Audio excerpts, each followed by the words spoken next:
This is the Lawrence County SportsNet, powered by LCAT. Gold heading back to Lawrence County. Your home for the county of champions. Settles under it. The senior makes the catch. Perfection. The Shannick again are your class 2A state champion. Force out the third, and that will do it. Mohawk is your 3A softball champions.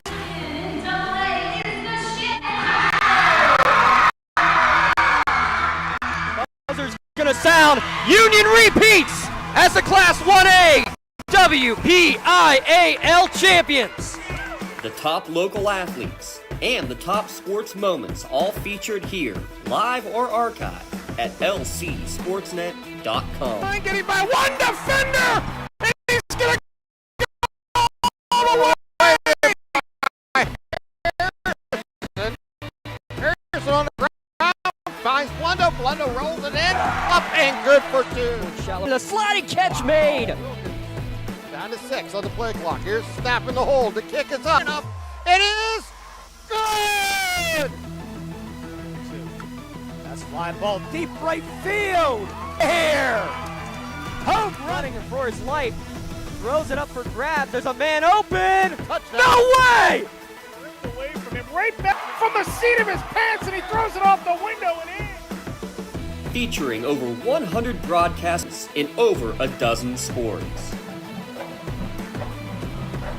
Your voice for Lawrence County sports. The gold ball headed home to Newcastle. This is the Lawrence County SportsNet. Them better. Mancino's Driving School, where safe driving starts. Lock, stock, and barrel. Serving giant subs since 1973. Shell Restoration, the area's #1 roofing, siding, windows, and gutter installer. Warner's Homes and Improvements, making dreams come true since 1958. St. Paul's in Greenville, a senior living community. Grove City Area Federal Credit Union, banking, but better. Attorney Bill Motor, excellence, experience, and integrity. Mercer County State Bank, community-minded since 1911. Herman's Water, when taste matters. Vay's Pub and Grill, make it special, make it Vay's. Hermitage Rotary Club, if you're struggling with prescription opioids, there is hope. Mailer Insurance, trusted for generations. Minuteman Press and One Stop Mail, for all of your printing, marketing, and mailing needs. DK Auto LLC in Grove City, specializing in Southern vehicles up to $15,000. The Valvoline Express Care and Car Wash of Grove City is the area's only stay-in-your-car quick lube. We're locally owned and nationally known. Drive in, drive out. It's that easy. The Valvoline Express Care and Car Wash of Grove City. Please thank this great group of sponsors for supporting all of our high school sports broadcasts all season long. Now, it's time to go to the field with our Countdown to Kickoff show with our game announcers, Mark Slazak and Bob Greenberg. And good evening, friends. Good evening, fans. Welcome to Countdown to Kickoff here on News Talk 790 WPIC, 790WPIC.com, and on the iHeart app, also on the Sports Radio 96.7 Facebook page, and tonight also on the lcsports.net work as well. Stay with us all night. Many places to find us. I'm Mark Slazak with Bob Greenberg. We're live from Falcone Field, Palica Stadium in the Pegues Sports Complex. Farrell, Pennsylvania, Region 1 matchup between Farrell and Wilmington. The 2A Farrell Steelers, led by Amp Pegues in Year 7. They come in 1-4 overall, 1-0 in Region 1 play.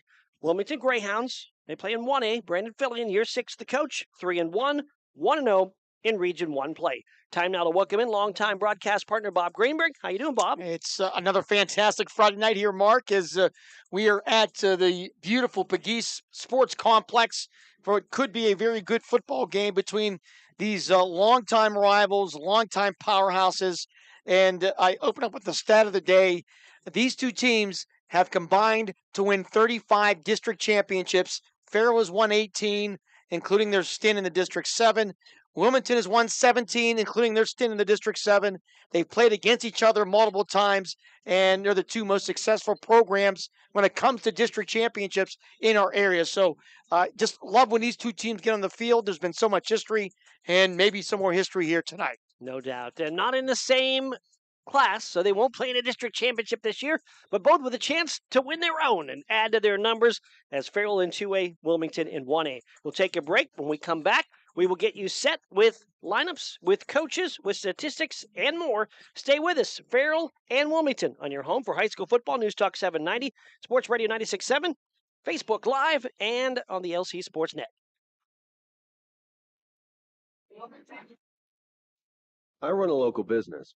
With payroll, expenses, taxes, and equipment, taking care of business is a lot of work. But at my bank, I get mobile banking, online bill pay, and the financial advice I need to make the best decisions for my business. My bank is a financial partner I can count on. Mercer County State Bank, member FDIC, your community bank. Online at mcsbank.bank.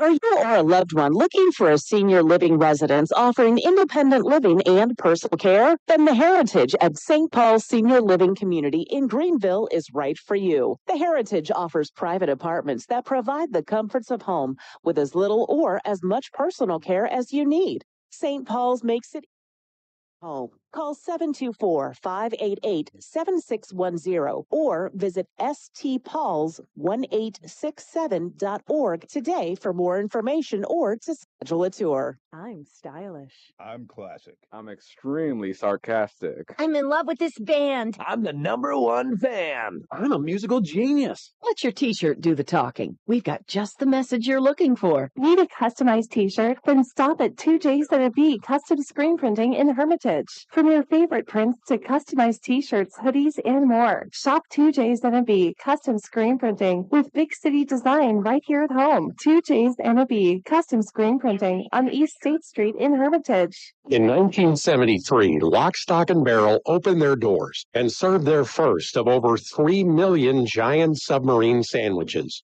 And they still Aaron, test. full subs on 15-inch buns. Lock, Stock, and Barrel also has burgers, specialty sandwiches, wraps, gyros, salads, wings, and even breakfast. Lock, Stock, and Barrel is also a full-service deli. Party rings, meat and cheese trays, and cold veggie trays are all available. Open Tuesday through Saturday, closed Sundays and Mondays. Countdown to Kickoff is brought to you by Minuteman Press and One Stop Mail in Hermitage. Minuteman Press and One Stop Mail for all your printing, marketing, and mailing needs. Mark Slazak and Bob Greenberg back with you from Farrell High School, and we're getting you set for Farrell and Wilmington. Got Lee Gross upstairs on the Facebook camera. We have Aaron Bybro back at the station running things there, and we've got James Dotson and his crew with lcsports.net. So a lot of ways to watch and listen today, and we got a great game for you. We got Farrell taking on Wilmington. Farrell and Wilmington both 1-0 in Region 1 play. Yeah, no question about it. Interesting storylines going into this football game. Farrell, of course, they're 1-4 on the year, and that has been an eye-opener for many people. But everybody that knows the game of football, you look at their schedule, and they easily could be maybe 5-0, or at least 4-1 right now, not 1-4. They lose to Hickory by 4 in their opening game. They lose up at LaBeouf by 1 in the game. They had a big lead in the fourth quarter. Then they lose to Sharon last week by 7 in a game they led as well. So 1-4 overall, but I think everybody that knows the game knows that is a very misleading record and stat. They throw in a loss to Ursuline in there, and then a win to Mercer for their only win on the season. The Farrell Steelers trying to turn things around, and when talking to people about it, it's like this is the time that they're expecting. And when you think about Farrell, the last couple of years start, do really well, and then maybe don't finish. And now they're thinking, well, maybe we'll be the opposite. Maybe we'll start slow and really rise all the way through and go deep into the playoffs. That's the hope. Farrell coming off, as you mentioned, they lost to Sharon a week ago by a score of 14-7. Yeah, it was really a battle royale last week at Tiger Stadium, and you'll hear from Coach Pegues, obviously disappointed. Farrell thought they had a chance to win that game, made a couple big mistakes on special teams that opened up the door for Sharon. But overall, Farrell's getting better. More importantly, they're young players, a very young squad. I think 11 sophomores and freshmen starting, really thrown into the fire with this schedule, and they've taken their lumps, but there's no doubt they feel like that schedule is helping them prime themselves for the stretch run. Despite having the number one rusher in the area in Joels Johnson, they couldn't run the ball against the Sharon Tigers last week, as they just were able to muster 16 total yards when you take away yardage that was lost in that game. And there's no question. You'd have to believe Joels Johnson and this Farrell offense have been thinking about that all week, and they're going to want to get him the football here. The last time we saw Juju Johnson, as his nickname is here on this field, he put on an absolute show against Hickory. So look for Farrell to try to feed Juju the ball here tonight. He had a ton of carries the first couple of weeks, lost a week with the shoulder injury. And again, that game last week against Sharon, 600 net yards on the season for Johnson, 150 per game, and 9 touchdowns. The 600, the 9 touchdowns, the 150 all lead our area in rushing stats. Young quarterback Aaron Pegues gets better every week. No question about it. I thought even in defeat last week, he put up some good numbers. He looked strong. Heavy pressure against a fantastic defense, a really growing up experience for Aaron Pegues. The sky's the limit for this young man at this point. Take a break. We come back. We'll get you set more with Farrell and Wilmington right here on your home for high school football. News Talk 790 and Sports Radio 96.7.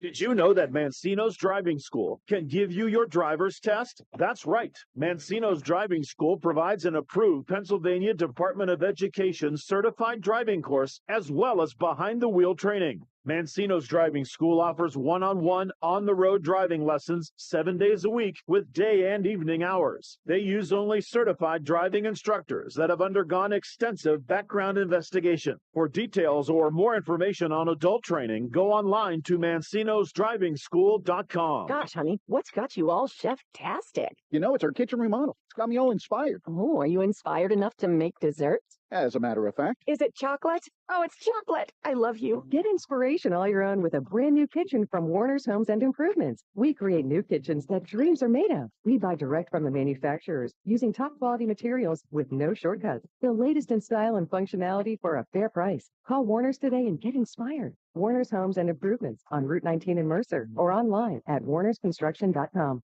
A community is more than just houses, buildings, and streets. It's the people who live and work and contribute to making life for themselves and the people around them better. Attorney Bill Motor believes in the young people who are this community's future. Attorney Bill Motor would like to say good luck, good health, and best wishes to all the players, coaches, band members, and cheerleaders in today's game and throughout the season. Attorney Bill Motor, 2500 Highland Road, Hermitage. Did you know that Mancino's Driving School can give you your driver's test? That's right. Mancino's Driving School provides an approved Pennsylvania Department of Education certified driving course as well as behind-the-wheel training. Mancino's Driving School offers one-on-one, on-the-road driving lessons 7 days a week with day and evening hours. They use only certified driving instructors that have undergone extensive background investigation. For details or more information on adult training, go online to mancinosdrivingschool.com.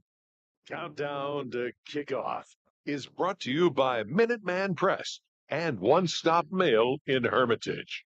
Minuteman Press and One Stop Mail for all your printing, marketing, and mailing needs. It is homecoming here at Farrell. They just had the court come around and some golf courts and fancy motorcycle as they're able to move around on the inside of the turf here. Had some fireworks go off and a festive night here at Farrell. Farrell and Wilmington, our matchup. We talked about Farrell. Let's talk a little bit about the Wilmington Greyhounds, off to a 3-1 start. Yeah, this is really a Wilmington team. If you've been a fan of Wilmington for a long time, this is the classic Wilmington team. They can run the football, and they got a really good defense, and they're back to the wing T again, and they're very young as well. I posted earlier today, and you'll hear it as soon. I don't ever remember a team starting 22 underclassmen, no seniors starting for Wilmington, a young team as well, but a young team that's improving. No doubt. Only a couple of seniors on the roster to start the year. So, yeah, all underclassmen starting. A bye week last week. 2 weeks ago, a 58-0 win over Kennedy. A big win against Northern Bedford on September 7th, stopping Northern Bedford's long win streak. They beat them 21-19. Their only loss was a game at Hubbard on August 30th, and they had a big win over Greenville to start the season, 28-7. And since then, Greenville hasn't lost.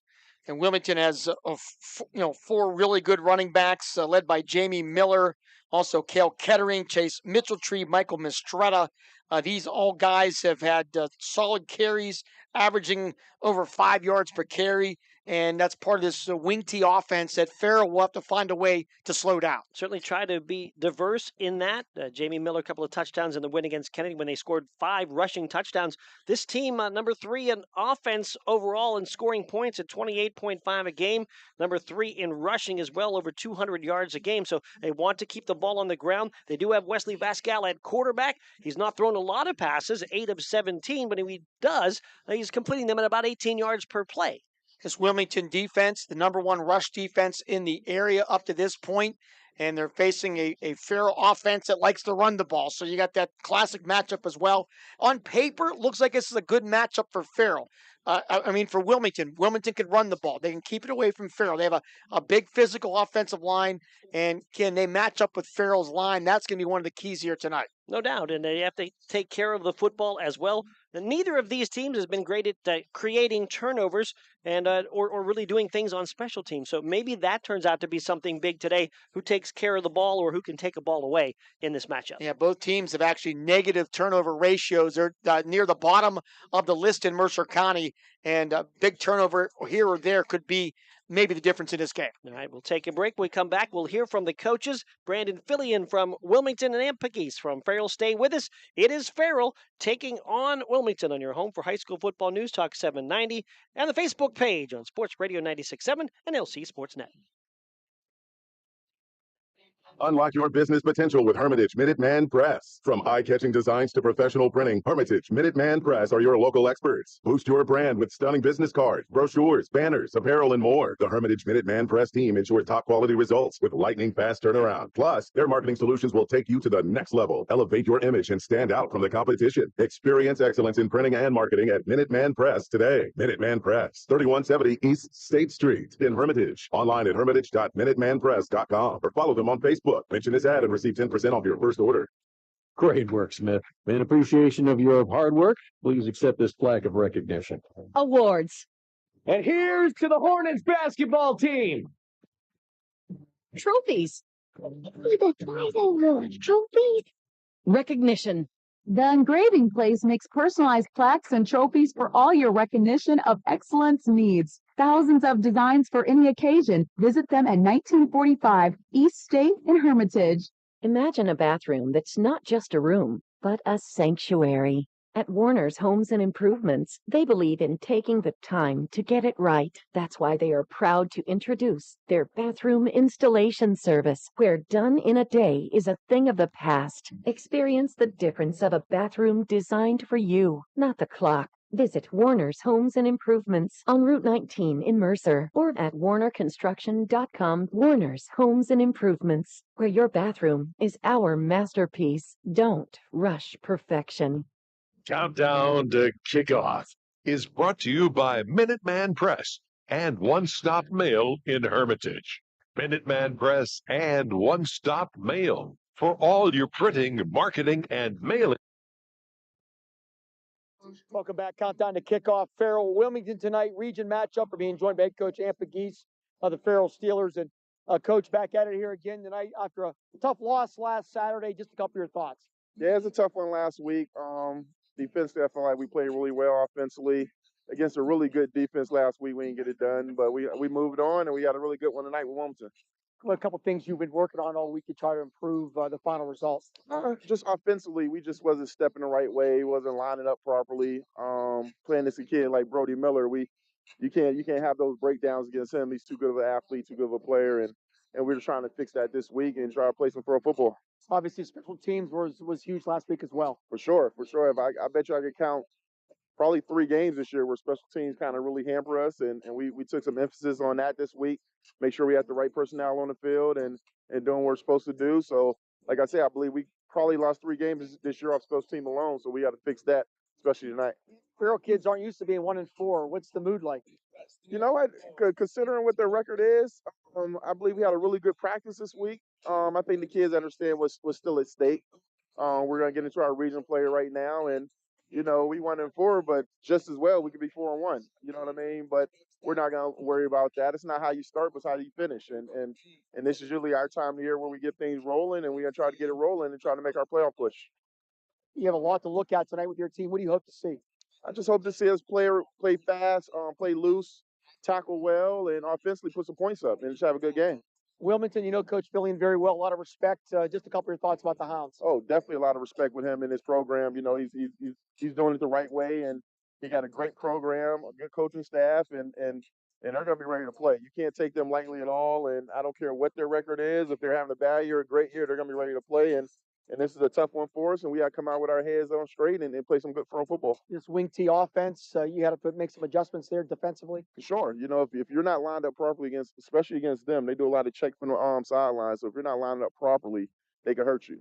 So our emphasis this week is make sure we're lining up properly and just tackle. If we do that, then we'll be fine. Coach, best of luck. Thanks, Paul. Appreciate it. All right, Dan Pegese, head coach of the Farrell Steelers. We'll come back more countdown to kickoff. Farrell and Wilmington tonight, right here on News Talk 790 WPIC.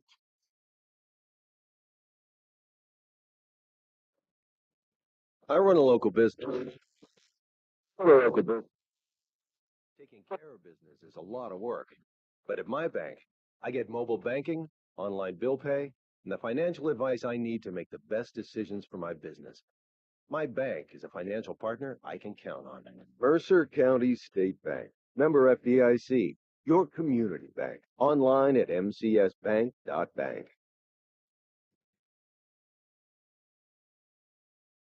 Are you or a loved one looking for a senior living residence offering independent living and personal care? Then the Heritage at St. Paul's Senior Living Community in Greenville is right for you. The Heritage offers private apartments that provide the comforts of home with as little or as much personal care as you need. St. Paul's makes it easy to feel at home. Call 724-588-7610 or visit stpauls1867.org today for more information or to schedule a tour. Countdown to kick.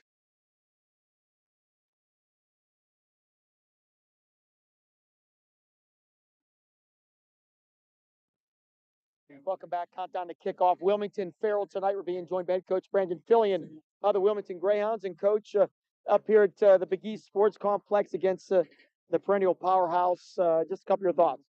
Well, to your point, Bob, you start out right away, as you mentioned, Farrell, perennial powerhouse, not just a great football team, but a great football program. And I know what a lot of people are probably thinking. They look at the record coming in 1-4. Let me be the first to say that record is very, very deceiving.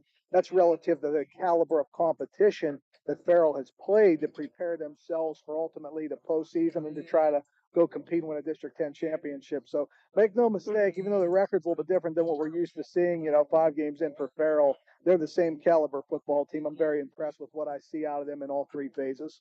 Obviously, when you think of Farrell Wilmington, we think about some of the great games of yesteryear. What memory jumps out to you?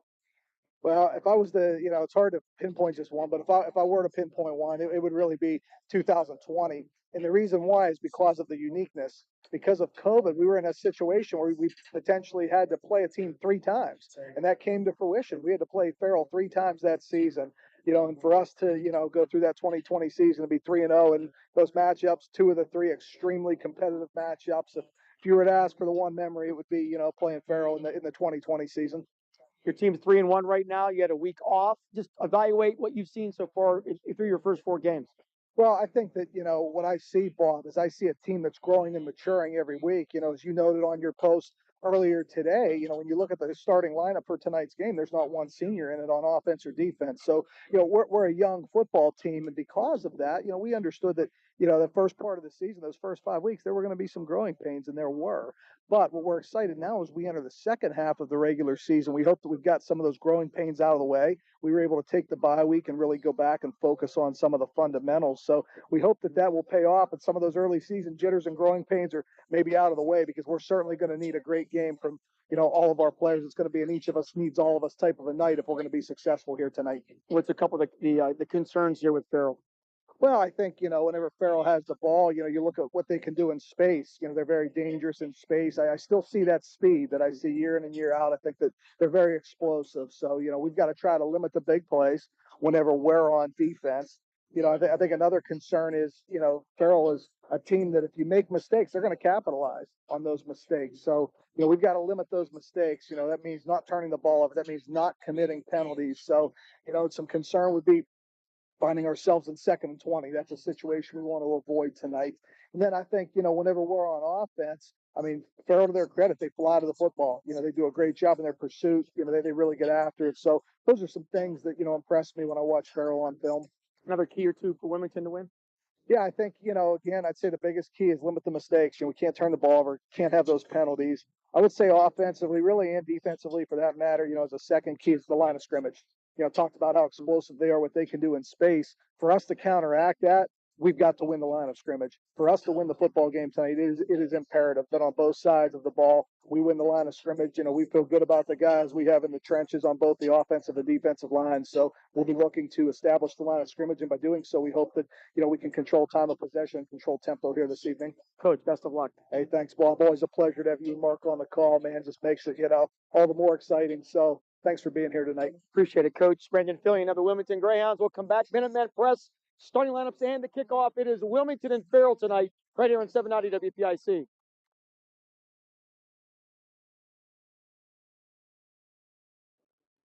I'm stylish. I'm classic. I'm extremely sarcastic. I'm in love with this band. I'm the #1 fan. I'm a musical genius. Let your t-shirt do the talking. We've got just the message you're looking for. Need a customized t-shirt? Then stop at 2J's and a B Custom Screen Printing in Hermitage. From your favorite prints to customized t-shirts, hoodies, and more. Shop 2J's and a B Custom Screen Printing with big city design right here at home. 2J's and a B Custom Screen Printing on East State Street in Hermitage. I'm hungry. Well, I know just the place to go. They got what I like? Oh, yeah. Win. Wait, what about drinks? Well, it's a bar and grill, so yeah, you're covered. Win-win. Speaking of win, they've got gaming too, so you can win. Come sit down for a great meal, a great drink, a great time, or all three. Bay's Pub and Grill has just what you want. So come by for good eats, cold drinks, and the latest ways to win. Bay's Pub and Grill, East State Street, Hermitage. From the Legacy Financial Strategy Studios at LegacyWealthMakers.com, this is News Talk 790 WPIC, Sharon Hermitage, a Cumulus media station. The first quarter is brought to you by the Grove City Area Federal Credit Union. Banking, but better. Back here at the Pegase Sports Complex in Farrell, Mark Slazak along with Bob Greenberg getting you set for Farrell and Wilmington. Time now for the starting lineups. Today's starting lineups are being brought to you by Minutemen Press and One Stop Mail in Hermitage. Minutemen Press and One Stop Mail for all of your printing, marketing, and mailing needs. Follow them on Facebook. Farrell has won the toss. They will elect to receive. Up front, the tackles are Dravion Andrada and Natavion Wells. The guards, Levon Crumby and Harry Parker Jr. The center is Elijah Jackson. Wide receivers, Damar Kane, Tim Jackson, Nemo Jones, Julius Phillips Jr. Running back is Joel Johnson, and the quarterback, Aaron Pegase. Ryder Turvo has the ball on the tee. We'll set that Wilmington defense for you in a moment as Turvo will kick off to Julius Phillips, the deepest of three. Also deep, Stevie Dean, Damar Kane. A squib kick. Damar Kane picks it up at the 19-yard line ahead to the 30 and bangs through a tackle and out to the 35-yard line where Wilmington will start 1st and 10. Defensively for the Greyhounds, Danny Leonard, Jacob Coulter, Colin Rowley, and Maverick Whiting up front. Jamie Miller, Cam Kettering, and Roland Miller, the linebackers. Chase Mitchell, Trey Freddie Zetner, Wesley Vascal, and Michael Mistretta make up the defensive backfield. 19th time these two programs have met all time. First meeting was back in 1986. They were both members of District 7. Farrell has an 11-8 edge in their previous 19 matchups. Jones and Phillips to the near side. Thomas will go to the far side. Wells Johnson will actually be a wing on that right side. Motion And the jet sweep pitch will go to Phillips to the 30-yard line. Tripped up in the backfield. He'll go down. Flag comes in behind the play as Phillips falls back near the line of scrimmage, but looks like he lost yardage on that short pass play. Boy, really a nice defensive play there by the Hounds. It was Mistretta. As you said, it was a kind of one of those forward pitches to Phillips. And the first play of the game, a holding against Farrell. And what will Brandon Fillion do? I imagine he'll put him back to 1st and 20. William Spangler, our referee. And they will accept the flag, so ball back to the 25-yard line. Kevin Reese, the line judge. Caden Reamer, the head linesman. The back judges, Gabe Mild and Jason Foster, our umpire tonight. Farrell in the blue tops with the gold pants, blue helmets. Wilmington all in white with the blue helmets. On first down and now 20. 2 receivers right, 2 to the left. Motion man Joels Johnson. They'll give him the jet sweep coming this way to the 35. It spins down to about the 37-yard line. So another jet sweep pass where they put the man in motion, just that little, about a yard pitch from the quarterback, Pegues, but out to the 37-yard line for Johnson. You pick up about 12 on that play, so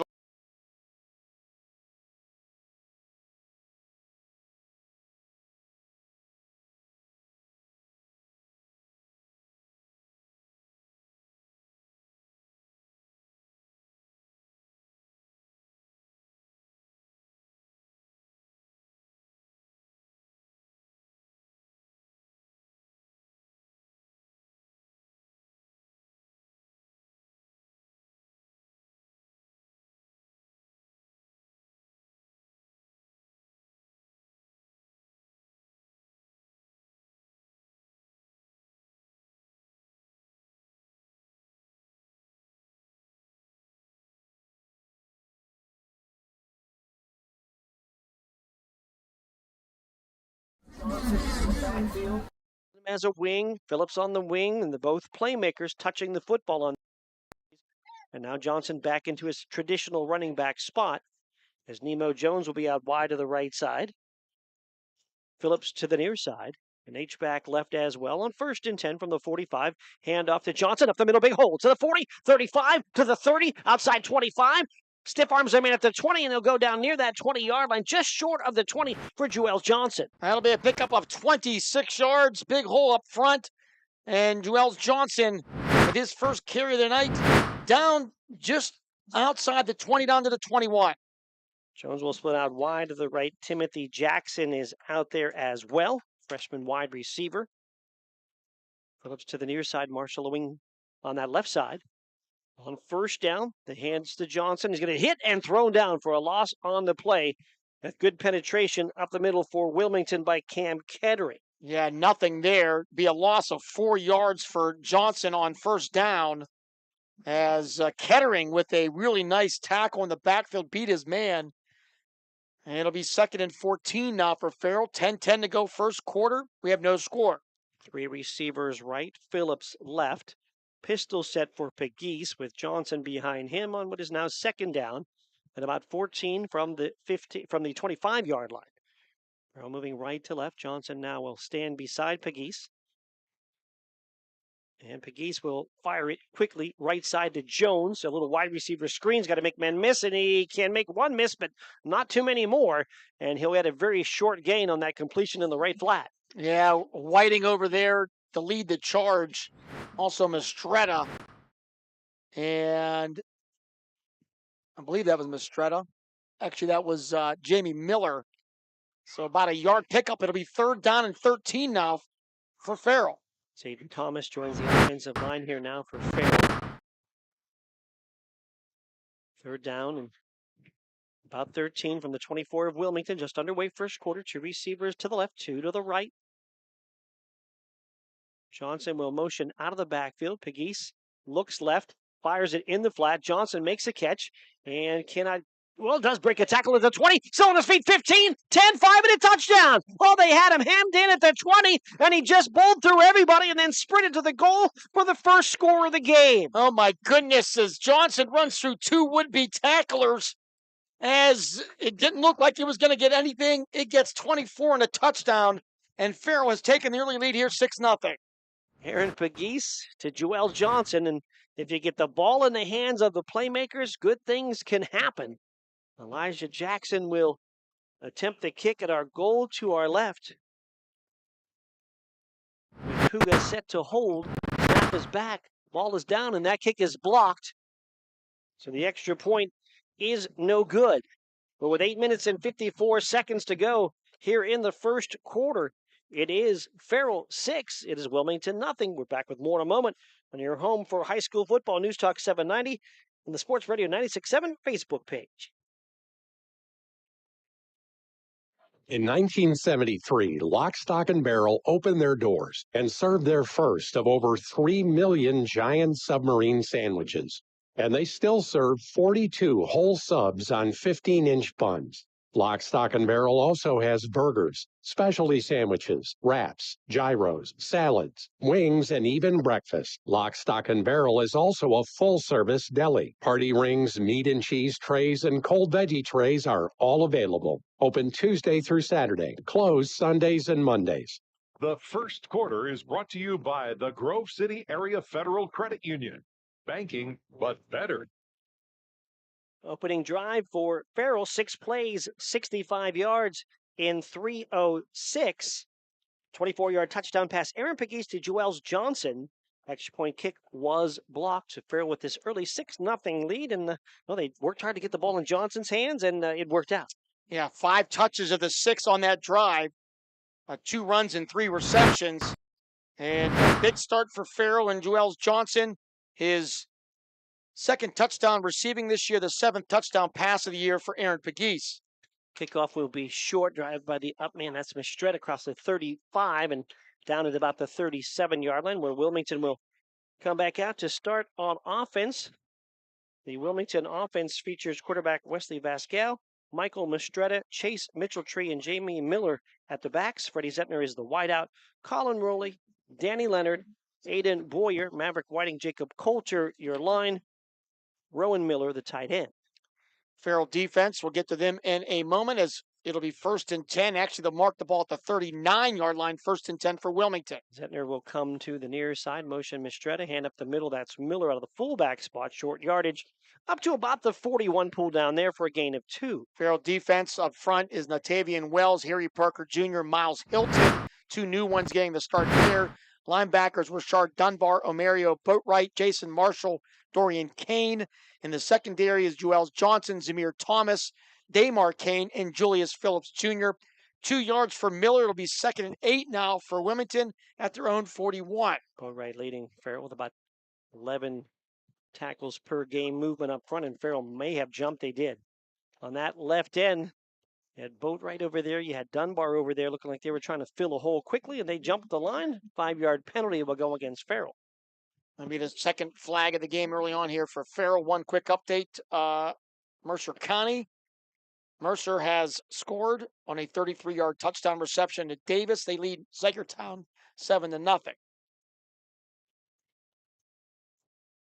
Miller will be tight on the right end. Zetter going wide to the left on now 2nd down and 3 from their own 46 for Wilmington. Vascal, wing tee set. Motion man is going to hand it to off the edge. It looked like that time it was Mitchelltree. And Mitchelltree will run it across the 40 and out to about the 46-yard line, maybe just closer to the 47. Put it at the 47. 3rd down and short for Wilmington. Big hit there by Jason Marshall Jr. Only a freshman, really high bar and ceiling for this young man in the long line of outstanding Farrell linebackers. He could be the next one. Levon Crumby comes into that defensive line for Farrell. Zettner goes wide left. Mistretta to the near side. Mitchelltree to the far side on his wings.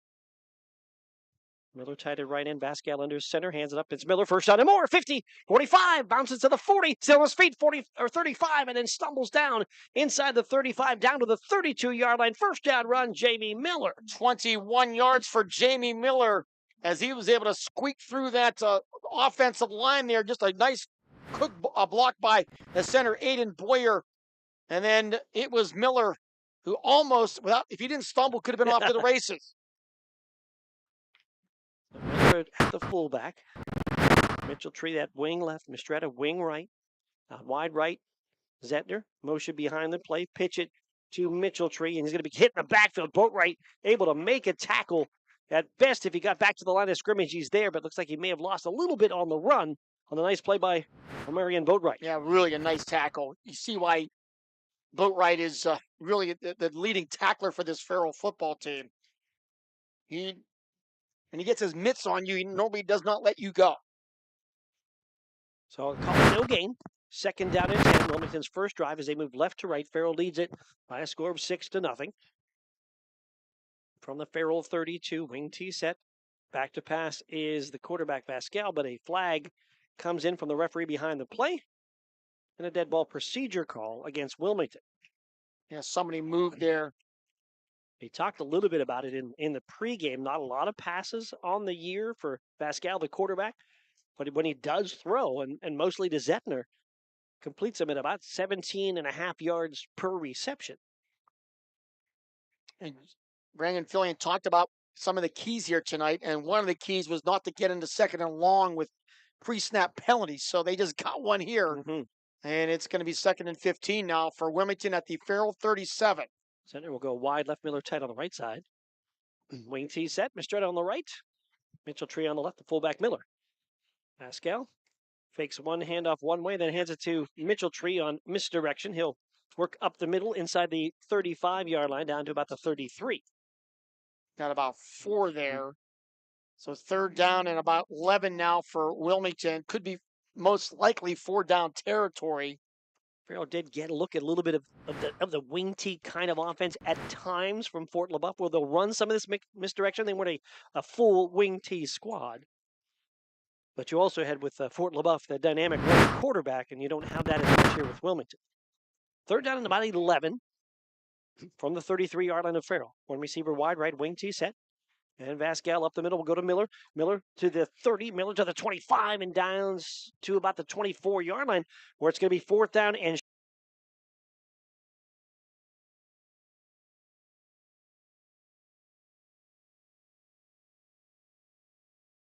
for Wilmington, and they will clearly go for here on a big early play here in his football game with Farrell leading 6-0.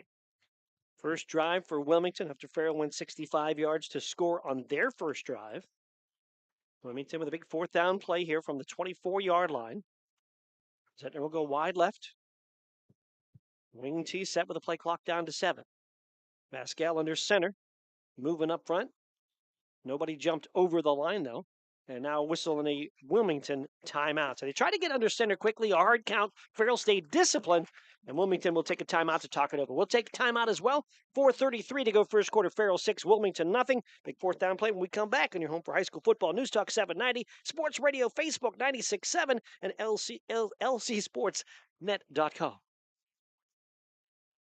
Did you know that Mancino's Driving School can give you your driver's test? That's right. Mancino's Driving School provides an approved Pennsylvania Department of Education certified driving course as well as behind-the-wheel training. Mancino's Driving School offers one-on-one, on-the-road driving lessons 7 days a week with day and evening hours. They use only certified driving instructors that have undergone extensive background investigation. For details or more information on adult training, go online to Mancino'sDrivingSchool.com.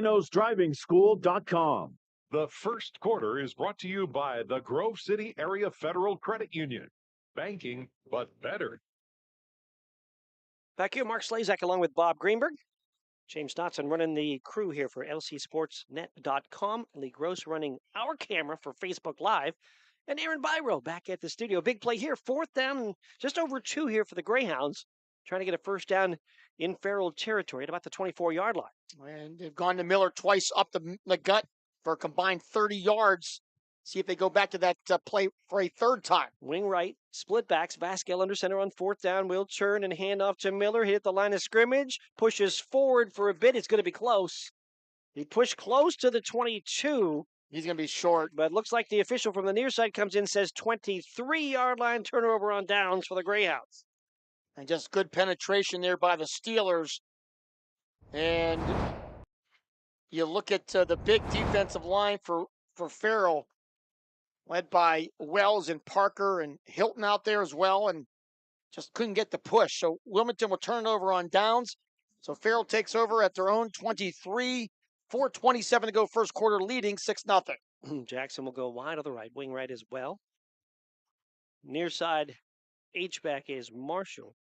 Wide left is Phillips. Pegues the quarterback. And the shotgun takes the snap.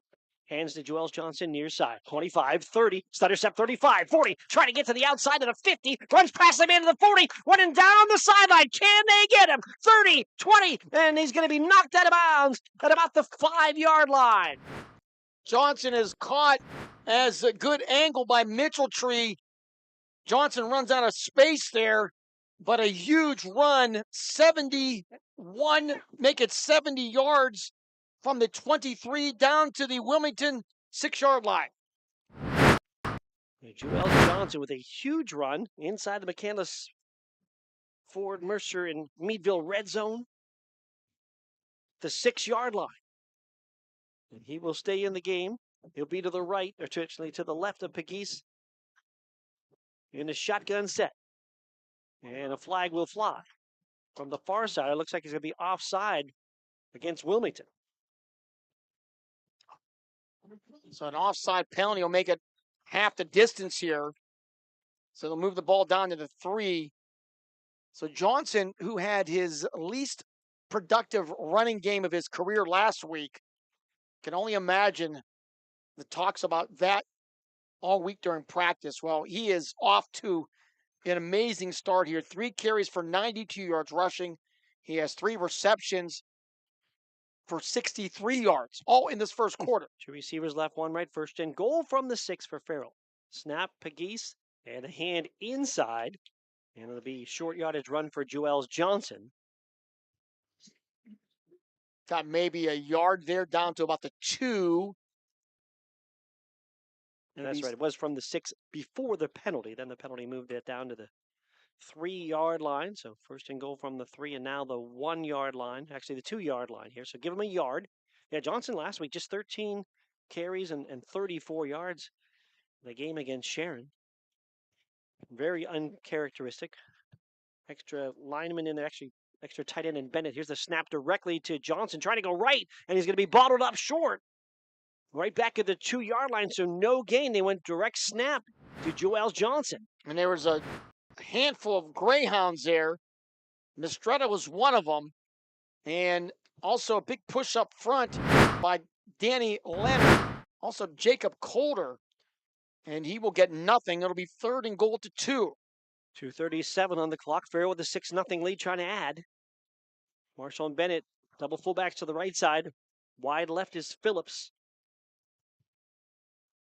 Looks like Johnson again will take the Wildcat snap, and he does. He'll follow the blockers to the right. He'll break a tackle and is in the end zone for a touchdown.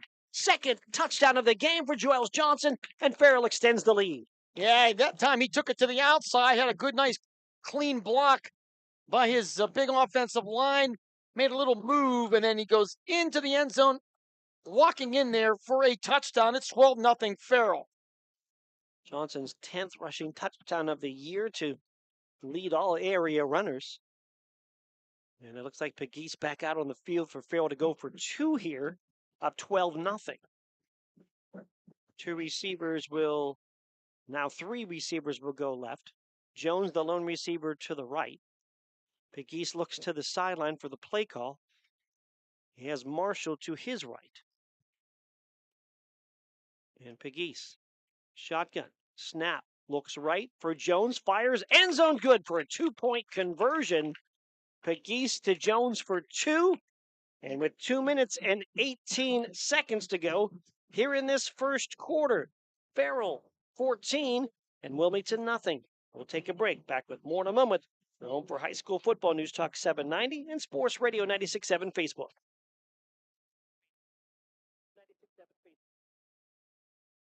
Gosh, honey, what's got you all chef-tastic? You know, it's our kitchen remodel. It's got me all inspired. Oh, are you inspired enough to make dessert?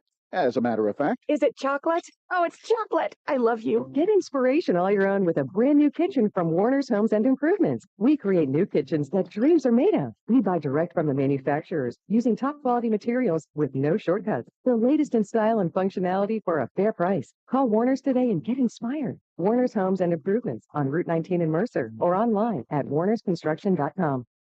The first quarter is brought to you by the Grove City Area Federal Credit Union.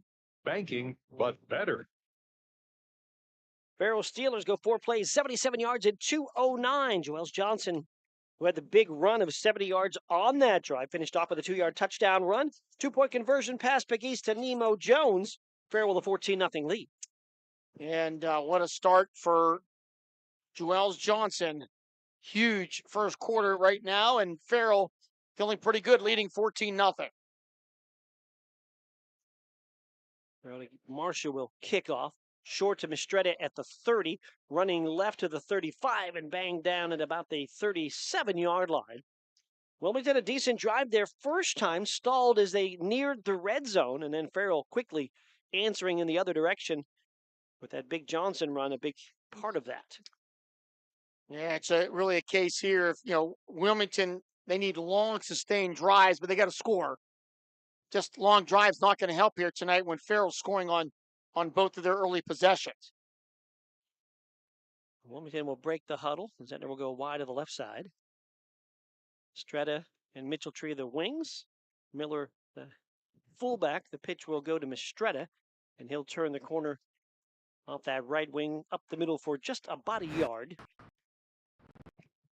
Another quick updates. A game on 96.7. Sharpsville has scored. They lead Lakeview 7-0. Also, Cambridge Springs up early over Reynolds 6-0. And Sagertown has scored to make that game 7-7 with Mercer. All the scores on the Warner's Homes and Improvements fifth quarter scoreboard show tonight after football action. 2nd down and 9 here from their own 39. Pitch this time will go to the fullback, Miller, trying to get outside, and he gets banged down on a nice defensive play by Joel Johnson about the 42-yard line, setting up 3rd down and long. They got about 3 on the play there. But Johnson with a nice tackle in open space, as you can see on our Facebook live video feed. And is now 3rd down and 6 for Wilmington at their own 42. Minute to go here in the first quarter. Farrell up 14-0. 2 possessions, 2 touchdowns for Farrell. Wing T set on 3rd down and 6. Mistretta in motion, hand up the middle. That's Miller. He's going to have a first down. Miller still on his feet. Miller to the 45, and Miller struggles forward. He's still not going down. He's to the 43-yard line before they finally throw him back. 15-yard run by Miller. Some hard running. Would not go down. He's got 51 yards on 6 attempts in his first quarter, and a first down for Wilmington to the Farrell 42. 3rd and long still went to that fullback run, and Miller has been very effective on fullback up the middle plays. And first down to the 42 of Farrell. Clock down to 30 seconds to go here in this rapidly moving first quarter. Mistretta wing right, Mitchell-Tree on the left, Vascal under center. And he will pitch it, and it's a double handoff, and it'll go to Mistretta. He's going to be hit in the backfield and pulled down. Boy, read really well by Bennett, who came up and made a play. Christopher Bennett from a linebacker spot read the double handoff and made the play in the backfield. And it'll be a loss of 4 yards on the play, and that looks like that will be the final play of the first quarter. So we'll take the quarter break with the score, Farrell 14 and Wilmington nothing. Back with quarter 2 when we return on your home for high school football. News Talk 790 on Facebook, Sports Radio 96.7, and lcsportsnet.com as well. Take a break. Back with more in a moment. I'm hungry. Well, I know just the place to go. They got what I like? Oh, yeah. When? Wait, what about drinks? Well, it's a bar and grill, so yeah, you're covered. Win-win? Speaking of win, they've got gaming too, so you can Win-win-win? Come sit down for a great meal, a great drink, a great time, or all three. Dave's Pub and Grill has just what you want. So come by for good eats, cold drinks, and the latest ways to win. Dave's Pub and Grill, East State Street, Hermitage. Did you know that Mancino's Driving School can give you your driver's test? That's right. Mancino's Driving School provides an approved Pennsylvania Department of Education certified driving course as well as behind-the-wheel training. Mancino's Driving School offers one-on-one, on-the-road driving lessons 7 days a week with day and evening hours. They use only certified driving instructors that have undergone extensive background investigation. For details or more information on adult training, go online to Mancino's Mancino'sDrivingSchool.com. The second quarter is brought to you by Cash Dollar and Associates, where they have the client and only the client in mind. Get ready to start this second quarter of action. Mark Slazak with Bob Greenberg from Farrell, the beautiful Pegase Sports Complex, Lakers Stadium, Falcone Field. Couple other quick updates. Hickory leads Niles 7-0, and Oil City over Grove City 7-0 as well. We have scores on all the games up to this point, other than Greenville, but halftime, Lock, Stock, and Barrel halftime scoreboard show will get you updated. Right here, it's a Farrell 14-0 lead. And before Wilmington could snap the football, flags are going to fly. And somebody moved on the offensive line. So already second down and long after the loss on the play right before the quarter break. And now it's going to be second down and even longer. False start on Wilmington. So it'll make it second and 19. Second and 19 as Wilmington back now into their own territory at their 49. Had some success running the football with Miller, but had a couple of penalties that have slowed down some drives. First drive ended with a turnover on downs all the way down to the Farrell 23, but Farrell answered quickly on their offensive set. Estrada in motion off the wing right, takes the handoff to the 50, tries to stiff arm a man, but cannot do so, as Phillips will hold on. Actually, there was Kane on the play to knock him down at the 48-yard line. Dorian Kane, who came up and make a nice play on the wing. Into the 48-yard line, just a short gain, and now third down. And we'll call it about 18 here. Yeah, really a sure tackle there by Dorian Kane, the 6', 185-pound sophomore, and the clock is not running. That's what Aunt Pegase has just notified and the clock should still be running. It stopped again. There's been no play. They have to correct the clock now, so we have a little bit of a clock issue here at Farrell. It's stuck on 11:59 now, rolling down a bit. They're going to want to run it down probably at least 10 or 15 seconds since nothing ran down on that first down play or the second down play. And they'll run it down to 11:44 and then roll it ready to play. Back to pass. Vasquez on third down and long. Looks, fires over the middle, pass deflected and then caught. And now intercepted. It ends up in the hands of Farrell. After a couple of tips, and it's Joels Johnson running back to the 30, still running at the 25-yard line, and finally he'll go down. That ball was tipped, then caught by a Wilmington defender, and then receiver, and then ripped out of the hands by Johnson. He went the other way on the return down to the 24. So it would be a catch and a fumble because the beanbag came out. Look at the replay here. A great catch off the tip, and then the ball ripped out of the receiver Miller's hands. And Johnson returns it all the way down to the Wilmington 24, 39 to the 24, a return of 37 yards. So Farrell with the big turnover force, and they have the ball in great field position at the Hounds 24-yard line. What a play by Johnson. He's made big plays on offense, now a big play on defense for the takeaway. Farrell set up at the 24-yard line.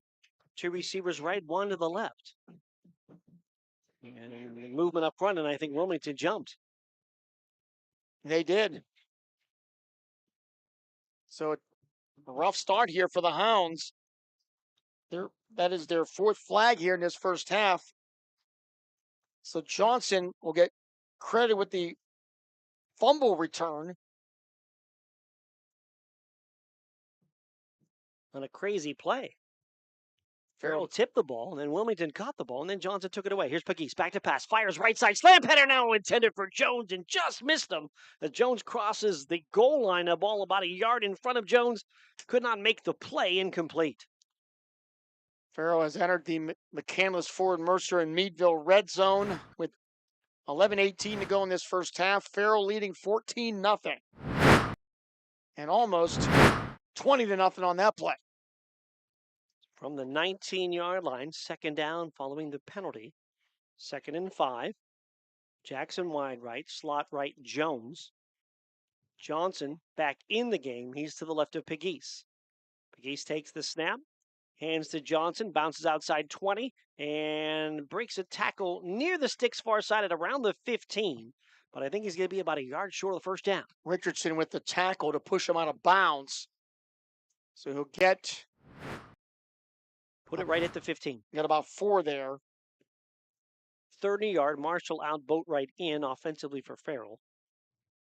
Clearly 4-down territory here for the Steelers at the Wilmington 15. Jackson and Jones to the right.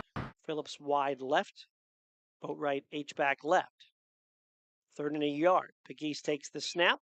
Hands to Johnson. Caught in the backfield. Miller has him. Doesn't hang on. He's still on his feet. Gives ground all the way back to the 30. Now cuts back at the 25. Mistretti going to grab him way back at the 24-yard line on the big loss on the play. He'll lose 9 yards, and Johnson getting up slowly and looked like he was down, or at least dead to rights, but then he was able to scoot away from the would-be tackler. And then once he got the momentum going, it was a big free play, and he lost 9 yards. Yeah, try to go left. There was a big play by Miller to turn back Johnson, and now it's 4th down and 10 with the ball back at about the 24-yard line. 2 receivers right, 1 left. A pistol set with Johnson behind Pegues on the 24 of Wilmington. 4th down, Pegues back to pass. Screen left, Johnson bobbles, now catches, breaks a tackle, 30, 25, still running, 20, spins near the 15, and he's close to a 1st down. He will be short. He needed the 14, and it looks like they're going to mark him at the 15-yard line for a Farrell turnover on down. My goodness, what a run by Johnson. Looked like he was going to be dead to rights in the backfield, and he made an incredible move, but despite it all, he will be short, and it'll be 1st and 10 for Wilmington. And a couple of shots at him when he first caught the ball. Johnson, dangerous with the ball in his hands, got all but a yard needed. And the ball goes back to the Wilmington Greyhounds. Put it at the 15-yard line where Wilmington will start their 3rd possession. And who would have thunk on 3rd and 1? Farrell would have lost 8 or 9 yards on a run, and that basically took him out of getting a 1st down. Handoff up the middle, Miller, 20, 25, 30, 35, and Miller finally brought down after another big gain by the fullback, Jamie Miller. He's out to the 38-yard line. 23 yards for Miller, who now has 74 yards here on 7 carries in his first half. And a 1st down for Wilmington, who gets a little bit of momentum on that defensive stop after they had the turnover that set up Farrell in great field position, and they kicked him out of the end zone. Miller has been effective. It was mentioned in Brandon Fillian's pregame about some of those pre-snap penalties. Don't get behind the sticks. Wilmington's done that to themselves a couple of times and slowed drives. Wing T set from their own 38. Again, it's Miller up the middle, breaks that first tackle, stays on his feet, keeps moving, 45, 46, and out to the 47-yard line. Another 9 for Jamie Miller. Well, Jamie Miller is running extremely hard here tonight. The 5'7", 200-pound junior picks up 9 there on 1st down. Update, Lakeview has scored, got a 2-point conversion. They lead sharp, so 8-7 late first quarter. So 2nd down and a yard. From their own 47-yard line is Wilmington, trailing Farrell by a score of 14-0. 8:34 to go. Here in the first half, Vasquez looks over the middle and a diving attempt by Miller. And he can't bring it in at around the 30-yard line. That was the tight end, Rowan Miller. As Vasquez took a big hit as he threw it down the field, and almost another one of those Wilmington big plays on a pass play because Rowan Miller was open. Yeah, Dunbar, I believe, was the one with the big hit. And it was. And because of that, it forced the pass to be thrown a little bit earlier. If not, there's a chance Wilmington could have scored. Averaging about 18 yards per completion is the quarterback, Wesley Vasquez, and that one just incomplete. So 3rd down and a yard. Zettner wide right in the wing tee set. Motion for Mitchelltree. They'll pitch it to him. He'll get a 1st down and more. Still moving. 50 and down to the 45-yard line. And 3rd and 1 and pickup of about 8 and a 1st down for the Greyhounds into Farrell territory. They took a shot down the field on the pass on 2nd and 1. Didn't get that, but get the 1st down on 3rd and 1 on the Mitchelltree run to the Farrell 45-yard line. Thought this would be an intriguing matchup with Wilmington's ground game against his young Farrell defense. And right now, Wilmington's had some success. They've had 15 carries so far in this game for 102 yards rushing. Zentner will be a tight end left with Miller tight end right. Wings outside of them. Mitchell Tree in motion. They'll pitch it to Mitchell Tree off the left wing, and he'll come up the middle for a short gain. And maybe give him 2 there. They spot the ball at the 43-yard line, so 2 yards on the gain, 2nd and 8. Wilmington in Farrell territory. In Farrell territory for the 3rd time. No points on the board for the Hounds, though. They trail 14-0. Great to partner with our friends in Lawrence County here tonight. James Dotson and his outstanding crew. A couple times a year we cross paths, and we're glad to work together. 2 men in motion that time, and they'll hand off up the middle to Miller. Wilmington might have got away with one there as Miller takes it up the middle for a yard on the run. That No was flag. Richard Dunbar with a big hit. Yeah, both the left wing and the right wing in motion. And they went with a handoff up the middle. And a yard for Miller for 3rd down and now about 7 here. Clock under 7 minutes to go here in this first half. 14-0 Farrell. Wilmington 3rd down and call it 7 at the Farrell 42. Farrell using a lot of players on defense, subbing a couple players on virtually every play. Zentner goes wide right. 3rd and 7. Up the middle, it's Jamie Miller for the fullback spot. He's inside the 40 to the 39, but he's well short of the first down. Actually going to mark him right at the 40-yard line. Needs about 5 more for the first down. And that was Jason Marshall Jr. with another tackle. So it'll be 4th down and 5. Wilmington will go for it here at the Farrell 40. Another big play here in this game as the umbrellas popping up now here at Pegues Sports Complex. Vasquez talks to his coach, Brandon Fillion, comes in with a play set. Zentner's wide of the right from the 40-yard line of Farrell, 4th and 5.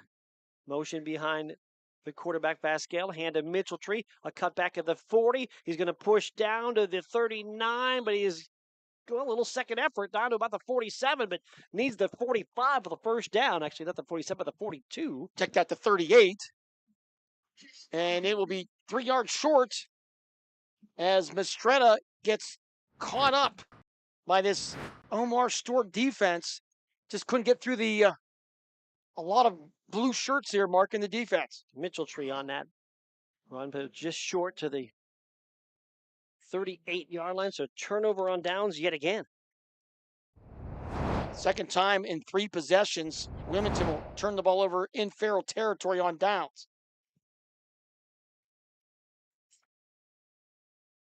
Two receivers right, 1 left. Pegues in the shotgun, fakes a handoff, rolls to his right as he avoids pressure, and now looks to run to the 40 and out of bounds.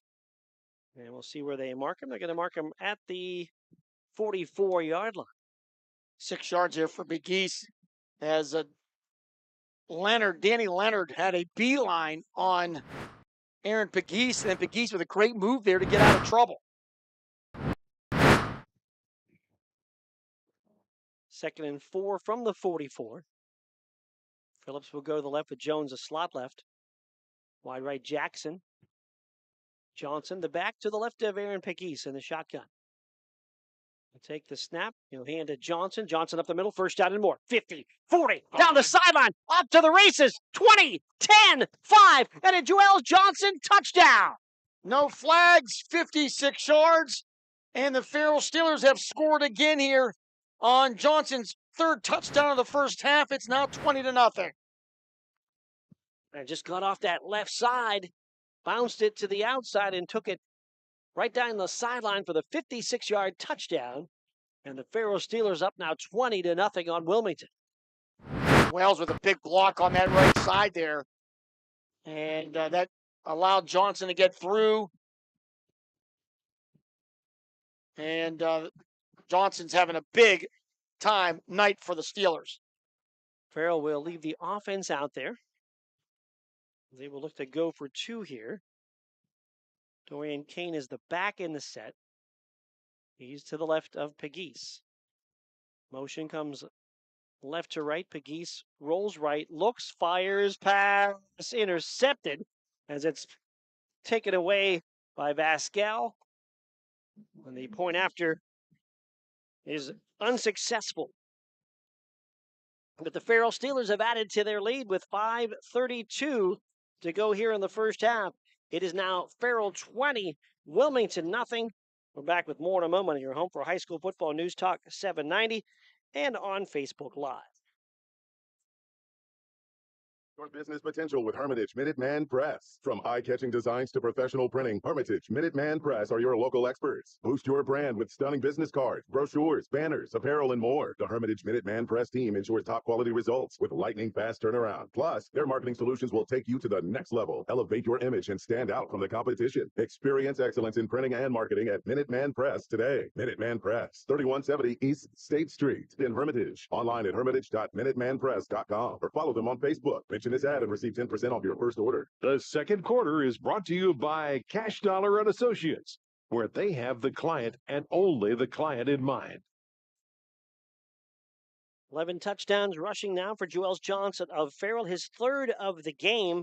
2 plays, 62 yards on the drive, 56-yard touchdown run by Johnson. Point after unsuccessful as the pass intercepted by Vascal, and Farrell Steelers with 5:32 to go in the half lead 20-0. Johnson, 146 yards rushing on 9 carries in his first half, 72 yards receiving on 4 receptions, 13 touches, 218 yards for Johnson, who's putting up some monster numbers here in this football game. Marshall to kick off. Line drive kick. Ricochets off one of the front men and then grabbed it around the 40-yard line as Wilmington's Evan Richardson will grab it out of the air and then go down. We'll give him yardage to the 42-yard line. As I said, Johnson was pretty much held in check last week against Sharon. And Sharon defense, as good as advertised. Don't need to tout them much more. Everybody knows how good they are. But you have to believe Johnson was itching to get back into his usual primetime performances. And he is doing it here so far tonight and then some. Wilmington has been able to get into Farrell territory on 3 occasions, but a couple of turnover on downs and a turnover. We're going to start again now with the 42. It's up the middle. It's Jamie Miller, the fullback, bounces it outside and near midfield before he's thrown back on a nice run on first down. Miller gets about 7 on first down. He closes in on 100 yards here in his first half, 93 and 11 carries. And as you said, Mark, Wilmington has moved the ball. They have not punted. They've turned it over on downs and a turnover all in Farrell territory. So they've had success, but obviously no success getting in the end zone. Yeah, no scoreboard points. 20-0. Farrell leads with 4:52 to go here in the first half. Second down and 3 from their own 49. Wing T set with Zentner wide left. Pascal under center. Fakes a handoff, back to pass, loops it out. He's got Mistretta wide open, makes the catch of the 30 and then tripped up. And he'll go down as he dives down near the 26-yard line. Oh, what a great throw by Vascal. Mistretta got behind the defense. Clearly a breakdown there by the Farrell Steelers. And it's a big pickup all the way down to the 26. And there's a flag on the field. There is a flag on the field. Right in the middle of the logo. Farrell went down the field. Wilmington did not, as it was a hold against the Greyhounds. So take that penalty away. As the flag. Take the completion away. Yes, take that completion away, I should say, as the penalty flag is right on that big yellow part of that big F in the middle of the field here at Farrell. And they will march it back. Yeah, you saw all the Farrell players backing up, and the Wilmington offense never went down the field due to the hold. So take away the big pass play. About 21, 22-yard reception there. Maybe a little bit more than 25 yards or so, but no matter. It will not count. So another tough break there for Wilmington. Another flag will be their 5th of the game. And that will again put them behind the sticks. And the holding was on Coulter. And it'll be back to the 39-yard line. So it'll be 2nd and 17 now for Wilmington. Wilmington's converted on 2 passes. One got ripped out of the receiver's hands. Another one negated because of a flag. Here's a wing T play off the left wing. It'll go up the middle to Mitchell-Tree. And Mitchell-Tree to the 45-yard line, his own. To set up 3rd down and about 11 as he limps back to the huddle. And just one of those nights where Wilmington's had success, but a couple plays here and there have turned the tide. And obviously, Juelz Johnson having a huge first half, almost unstoppable at this point. Zettner will go wide, near side. Mitchell-Tree and Mistretta the wings. Fake handoff. Vasquez back to pass. Looks, fires over the middle. Deflected and intercepted. Into the hands of Phillips at the 45-yard line. Caught from behind and brought down near midfield. The ball got tipped, but right into the hands of Julius Phillips. A interception, the second turnover of the game for Wilmington. And Farrell will take over at their own 49-yard line with 3:35 to go in this first half. Yeah, in the hands of Chase Mitchell-Tree and then out, and Phillips right there to grab it. As Bob said, the return to the Farrell 49-yard line. So another turnover in Farrell territory and another drive with no points for Wilmington. We had talked about the negativity when it comes to turnover ratio, and -2 right now for Wilmington in this game. 2 receivers left, 1 right. Pegues, shotgun, hands, Johnson breaks a tackle, a skip at the 50, another skip to the 45-yard line of Wilmington, and they'll bring him down. Boy, just a basic handoff there. You see on our video, Johnson making 1, 2 men, 3 men miss, and just impressive running back skill. They have all the blocking in the world and all the tackling in the world, but got a guy like Juelz Johnson who's making you miss. Good luck. He's just able to do that little jump cuts, skips, hops, a little bit of everything. Second down, we'll call it 4 from the 45 of Wilmington. Pegues in the shotgun with receivers wide left will hand to Johnson. Bounce it outside right 5. 45, stutter step to the 40 and out of bounds with a first down. As he's down near the, we'll see where he stepped out. There's a flag here, Mark. Flag, okay, flag behind the play. It's a hold against Farrell, so it won't matter where he stepped out of bounds. He was at about the 43, but the flag sitting at the 44 or so. He was at about the 38-yard line. So we're going to come back the other way. So the Farrell hold. Going to be on Crumby. And basically at the spot was the line of scrimmage, so it'll be 2nd and 14 now for Farrell. Farrell's had a pretty clean game penalty-wise here in the early going. That one will mark him back to a 2nd down and 14. Jones and Phillips will go left. Johnson and Jackson go to the right. A shotgun for Pegues, back to pass, looks, loads, a high floater that is incomplete, nearly intercepted by a diving Chase Mitchell-Tree, intended for Phillips at around the 20-yard line. Yeah, that was just maybe a little too much air. Phillips almost ran under it, but Mitchell-Tree, among others, had a good angle on that and almost picked off. We have Julius Phillips, who is 6'2", 185, already committed to play football at YSU, and they figured if you get that air under the ball, you give him a chance to go and get it, but that one just too much. And another flag on the play as well. I didn't even see it. It was laying in the gold logo. And we're going to get a... And we'll back that up to the 35-yard line. And 2nd and a mile now for Farrell with 2:21 to go here in the first half. 2 receivers left, 1 right. Pegues back to pass. Pressure coming from the edge, and Pegues will throw it near side, and it's over the head of the intended receiver, DeMarcane. I think was that another holding there? It went back 10 more yards. Yeah, it was. The appreciate the official's mic, but not as loud as you'd imagine. I didn't even hear him. I heard James Watson here in the booth help us out. Our director. 2:15 to go here first half. It is 3rd and 24 for Farrell. They need to get all the way down to the Wilmington 41 here. 2 receivers right, 2 left from their own 34-yard line. Play clock down to 5. All the players looking to the sideline. Looks like Coach Pegues is willing to let this run and now takes a timeout. So Farrell takes a timeout to discuss what will be their 3rd and 24 play. When we come back, Farrell leads Wilmington by a score of 20-0. Back with more in a moment on your home for high school football, News Talk 790, and on Facebook Live at the Sports Radio 96.7 Facebook page. Great work, Smith. In appreciation of your hard work, please accept this plaque of recognition. Awards. And here's to the Hornets basketball team. Trophies.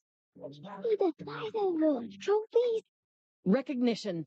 The engraving place makes personalized plaques and trophies for all your recognition of excellence needs. Thousands of designs for any occasion. Visit them at 1945 East State in Hermitage. The second quarter is brought to you by Cash Dollar and Associates, where they have the client and only the client in mind. 2:15 to go here in the first half. The Farrell Steelers have been able to take advantage of a couple of Wilmington mistakes, some turnovers on downs, and they put 20 points on the board behind 3 touchdowns from Juelz Johnson. Have the football yet again from their own 35 does Farrell, but they're facing a 3rd down and 24. 20-0 Farrell lead. 2:15 to go in the first half. 2 receivers left, 2 to the right. Marshall the back in the set as Johnson joins the receivers as a slot left. Pegues in the shotgun. From his own 34, takes the snap. Pressure coming, steps up, looks to run. 35, 40, 45, 50, and breaks a tackle, dives to near the 45-yard line of Wilmington, and he's just short. I shouldn't say just short, about 4 yards short of the first down right at the 45-yard line. And he picked up 21 yards there. So Yeah, now it's going to be 4th down, and Farrell will go for it here instead of maybe punting. 4th and 4 at the Wilmington 45. Dorian Kane will check in. He'll be the back. Left of Pegues as Johnson will again join receivers to the left side. He's over there with Jones. 2 to the near side. 4th down. Back to pass. Pegues looking and fires. Caught over the middle. Juelz Johnson. 1st down and down to the 30-yard line of Wilmington. Oh, my goodness. What a throw as Pegues stood in the pocket, got hammered, but he got the pass off to Johnson. He'll pick up 15 on the play, down to the 30. And you mentioned it, the heavy pressure coming off that left edge, but Pegues standing in there, delivering the 1st down throw. So now down to the 30-yard line of Wilmington. 2 receivers left, 2 right. Kane stays in as the back. There's the snap. Pegues back to pass. Quarterback draw. 30, 25. They finally see him down to the 20. No, he still runs through that tackle at the 20. And he's down to the 22, to the 17-yard line and in the red zone. It'll be a pickup of 13 more yards for Pegues. And they have entered the McCandless, Ford, Mercer, and Meadville red zone. Clock has stopped because of the 1st down. 1:08. Now it's running. Jones and Johnson to the left. Phillips to the right side with Damar Kane. Dorian Kane the back to the right of Pegues. 1st down. Takes the snap. Delay handoff. They'll give it to Kane. Kane to the 15 and Kane down to about the 11-yard line. Dorian Kane on the draw play to the 11 with the clock at 39 seconds and rolling. And scoreboard says Farrell has 2 timeouts remaining. They're not using it here on 2nd and about 4. 2 receivers to each side. Shotgun for Pegues. From the 11-yard line of Wilmington, Pegues takes the snap, looks right, and runs right. Now runs to the 10 and cuts at the 5 and fights down to about the 4-yard line. That's a 1st and goal now for Farrell. But the clock has stopped with 11 seconds to go on the timeout. About 7 more yards for Pegues. Farrell will take the timeout. Clock did stop there as well for the 1st down. 11 seconds to go in the half. Quick, we're going to keep it here. We'll keep it right here. I want to remind you, Lock, Stock, and Barrel Halftime Scoreboard Show will be here in our press box tonight, getting all the scores. So I think I have updates in every game involving Mercer County teams. I know on the Lawrence County thread, James has been updating them on their scoreboard bug. On the ticker? So that'll be at halftime with stats. And good news, it looks like, the rain has stopped. Just some light drizzle earlier. So Right Farrell, now, all the umbrellas put away for now. So the ball's actually at the 4-yard line. It'll be 1st and goal at the 4. Farrell has 1 timeout remaining and 11 seconds to try to get into the end zone. They lead here 20-0. Johnson looks like he's back in the game as a running back now from the wide receiver spot where he had been. Thomas tight on that left side. Add an extra lineman on the right side. 2 fullbacks now with Bennett and Marshall. And the quarterback Pegues on the bench. There'll be a wildcat snap to Joel Johnson here from the 4-yard line. First and goal from the 4. Snap to Johnson. And he's a jump pass, and he's going to throw it for a touchdown. Oh my! As Thomas will make the catch for the score. Zamir Thomas with the 4-yard touchdown pass from Joel Johnson, who has now thrown, rushed, and caught a touchdown here in his first half. What a game. He took 1 step forward, little jump pass to Thomas, who was tight on the left side of that formation. And right over the middle, pass and catch for a Farrell score. They go up 26-0 with 9 seconds to go in the half. Offense will stay out there to go for 2. Pegues back in at quarterback. 4 wides in the set for the 2-point conversion try with Joel Johnson as the back. Motion man across the formation is Kane. Pegues with pressure, fires over the middle, and it's incomplete. Nearly picked off, and Pegues slow to get up. It looks like he will be okay, but definitely slow, but it's 26-0. Farrell is not slow tonight with 9 seconds to go here in his first half. Let's take that break. 9 seconds to go in the first half. Farrell 26, Wilmington nothing. You're home for high school football. News Talk 790 and on Facebook, Sports Radio 96.7.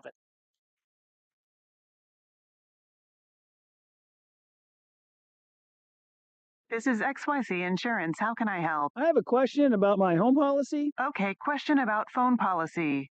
Home policy. Okay, gnome policy. HOME, home. Technology is great, but sometimes it's better to talk with a real person. With Erie Insurance, you have a caring, independent agent who's with you from beginning to end. Your local Erie agent is Mailer Insurance. Get a quote today at mailerinsurance.com. Mailer Insurance, a Reinhardt's agency affiliate. Go to erieinsurance.com for company licensure and product details. The second quarter is brought to you by Cash Dollar and Associates, where they have the client and only the client in mind. Joel Johnson has been Mr. Everything for Farrell in this one. And it was a touchdown pass out of a Wildcat on first and goal from the 4-yard line. Johnson to Zamir Thomas. First touchdown pass for Johnson. First touchdown catch for Thomas. 2-point conversion fails. 26-0 Farrell. Yeah, what a great play. I mean, everybody was thinking Johnson's running it there. Don't blame Wilmington for thinking that. Marshall to kick off. And kind of hit it on the kick, and flags are going to fly. It's going to be offsides on Farrell. Put that numbers on that last drive, Bob? Would have been 8 plays, 51 yards, 3 minutes and 26 seconds. Farrell's 4th touchdown, 2 each quarter, with a 26-0 lead. And the only thing they haven't done well is convert extra points. They have just 1 on a 2-point conversion pass. Everything else for the Farrell offensive side has been quite effective. Yeah, really impressive here tonight. We'll give you all the stats as well at halftime. Marshall will kick again. And using those short angled kicks. And again, he will kick it short, grabbing the ball on a high hop. They're offsides again. Near side they might have been. As Cam Kettering pulled that in and then got hammered. That looked more like even like an onside kick attempt as that ball immediately into the ground. Procedure against Farrell back-to-back, so they'll move the ball back to the 30 now. Still with 9 seconds to go. Cam Kettering made a nice play to grab it, then got hammered on the play that didn't count. They'll do it again. Farrell will move back, and now Marshall will see it at the 30-yard line. We're still at 9 seconds to go here in this first half. Haven't seen a jump pass in a long time. Since last week Yeah, in the Grove City game. that worked. How about that? That worked. If Tim Tebow Another onside kick attempt. And this was tipped around and finally covered by Wilmington at the 49-yard line as Colin Rowley will grab it. Rowley had a beat on it, and then it was Kettering who tried to take it out of his hands. God, the big guy shouldn't be touching the ball. You want the hands guy to grab it. Kettering wanted to grab it and run. So it'll be Wilmington football at the 49-yard line of Farrell. So again, they're in Farrell territory, but they have no points on the board with 8 seconds to go here in the half. Wilmington has 2 timeouts remaining. And so maybe 2 plays here. We'll see. Zentner to the near side. Wing T set. Vascal. Motion behind him. Will hand him Estrada in misdirection. Stiff arm gets him to the 45-yard line. Cuts upfield to the 40. Still going to the 35 and then out of bounds. And the clock has run out.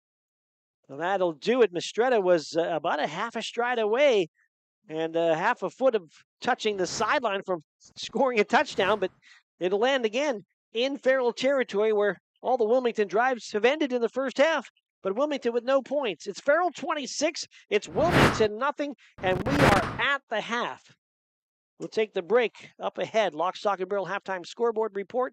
We have a pack report today, too? Yes. We have that as well. So that at the halftime, plus the scores and the stats and much, much more. Stay with us at the half. Farrell 26, Wilmington nothing on your home for high school football News Talk 790 and on Facebook Live at Sports Radio 96.7. Are you or a loved one looking for a senior living residence offering independent living and personal care? Then the Heritage at St. Paul's Senior Living Community in Greenville is right for you. The Heritage offers private apartments that provide the comforts of home with as little or as much personal care as you need. St. Paul's makes it easy to feel at home. Call 724-588-7610 or visit stpauls1867.org today for more information or to schedule a tour. Unlock your business potential with Hermitage Minuteman Press. From eye-catching designs to professional printing, Hermitage Minuteman Press are your local experts. Boost your brand with stunning business cards, brochures, banners, apparel, and more. The Hermitage Minuteman Press team ensures top-quality results with lightning-fast turnaround. Plus, their marketing solutions will take you to the next level. Elevate your image and stand out from the competition. Experience excellence in printing and marketing at Minuteman Press today. Minuteman Press, 3170 East State Street in Hermitage. Online at hermitage.minutemanpress.com or follow them on Facebook. Mention this ad and receive 10% off your first order. You're independent. So are we. We're a locally owned independent bank. Because of that, we make our loan decisions right here at the bank. You don't have to wait for some out-of-town loan committee to get together. We offer fast, quick answers on your loan requests. Mercer County State Bank. Member FDIC. Your community bank. Online at mcsbank.bank.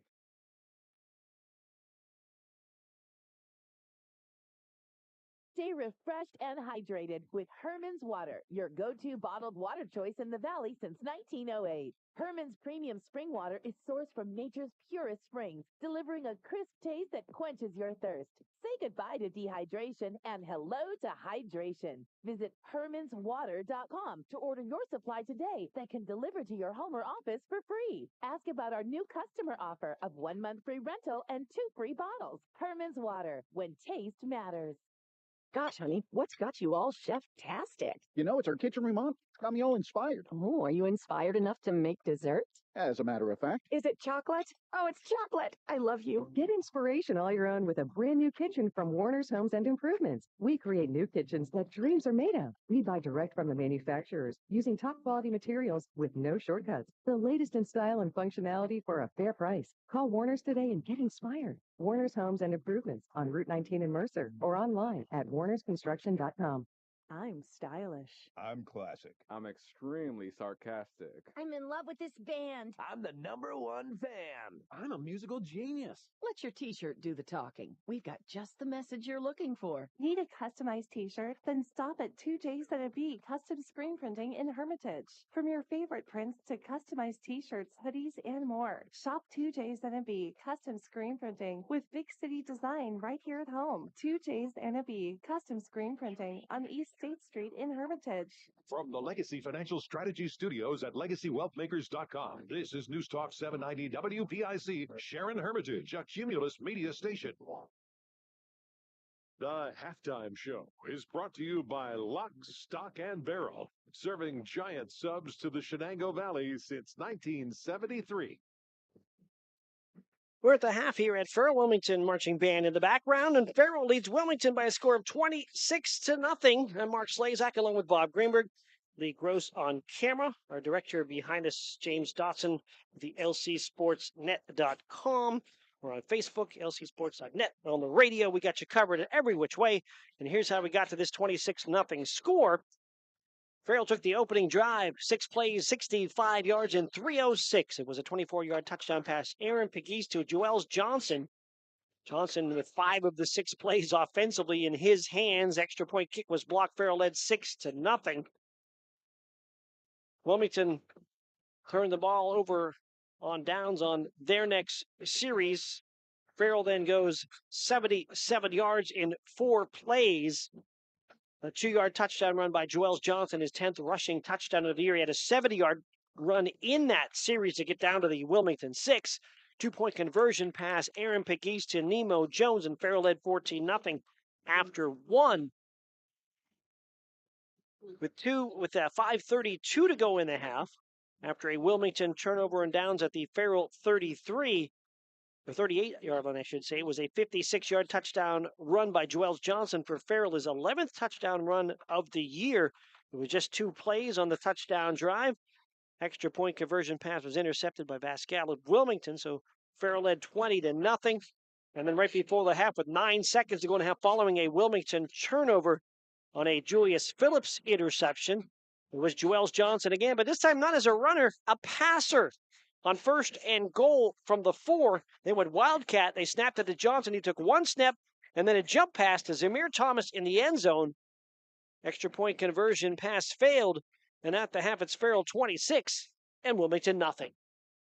We'll take a break. When we come back, Bob Greenberg will have the Lock, Stock, and Barrel halftime scoreboard report. Stay with us. Farrell 26, Wilmington 0 at the half on your home for high school football. News Talk 790. And on Facebook at Sports Radio 96.7. This is XYZ Insurance. How can I help? I have a question about my home policy. Okay, question about phone policy. Home policy. Okay, gnome policy. HOME, home. Technology is great, but sometimes it's better to talk with a real person. With Erie Insurance, you have a caring, independent agent who's with you from beginning to end. Your local Erie agent is Mailer Insurance. Get a quote today at mailerinsurance.com. Mailer Insurance, a Reinhardt's agency affiliate. Go to erieinsurance.com for company licensure and product details. Stay refreshed and hydrated with Herman's Water, your go-to bottled water choice in the Valley since 1908. Herman's premium spring water is sourced from nature's purest springs, delivering a crisp taste that quenches your thirst. Say goodbye to dehydration and hello to hydration. Visit hermanswater.com to order your supply today that can deliver to your home or office for free. Ask about our new customer offer of 1 month free rental and 2 free bottles. Herman's Water, when taste matters. I'm hungry. Well, I know just the place to go. They got what I like? Oh, yeah. When? Wait, what about drinks? Well, it's a bar and grill, so yeah, you're covered. Win-win. Speaking of win, they've got gaming too, so you can Win-win-win. Come sit down for a great meal, a great drink, a great time, or all 3. Bay's Pub and Grill has just what you want. So come by for good eats, cold drinks, and the latest ways to win. Bay's Pub and Grill, East State Street, Hermitage. Imagine a bathroom that's not just a room, but a sanctuary.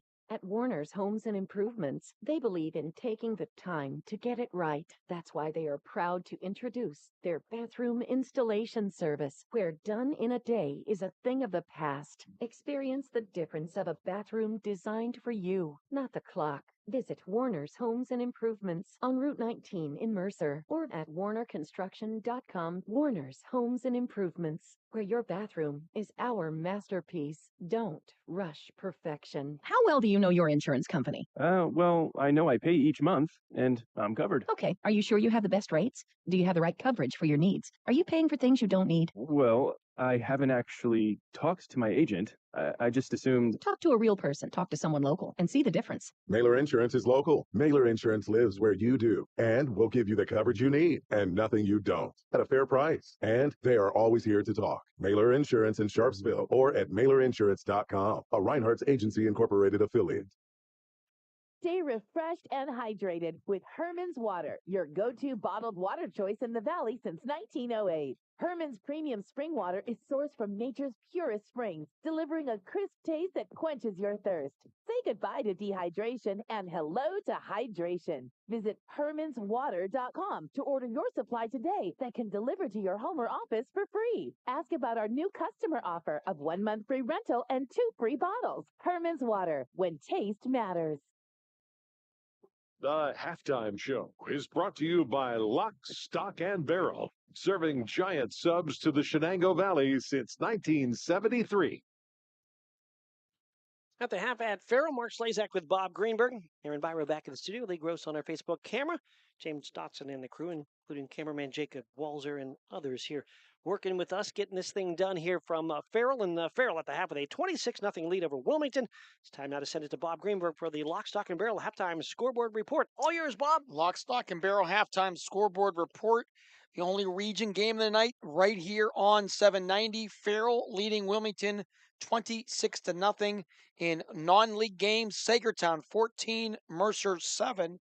Greenville looking for their 5th win in a row as they lead Northwestern at the half 21-0. Hickory over into Ohio for the first time in many years, and they lead Niles McKinley 28-0. It is Lakeview 15, Sharpsville 14 in a back and forth thriller up in the Twin Cities. This is an interesting game. Matchup of the last 4 District 10 Class Single A champions. Reynolds won 3 in a row, Cambridge Springs last year. And right now, Cambridge Springs leads the Raiders 14-0. In the oil town of Oil City, it is Oil City 13, Grove City 7 at the half. And last night, it was on a Thursday night special, Harbor Creek 35, Sippy Rock 10. 2 games tomorrow. At noon, it'll be homecoming at Kennedy as the Golden Eagles host Iroquois.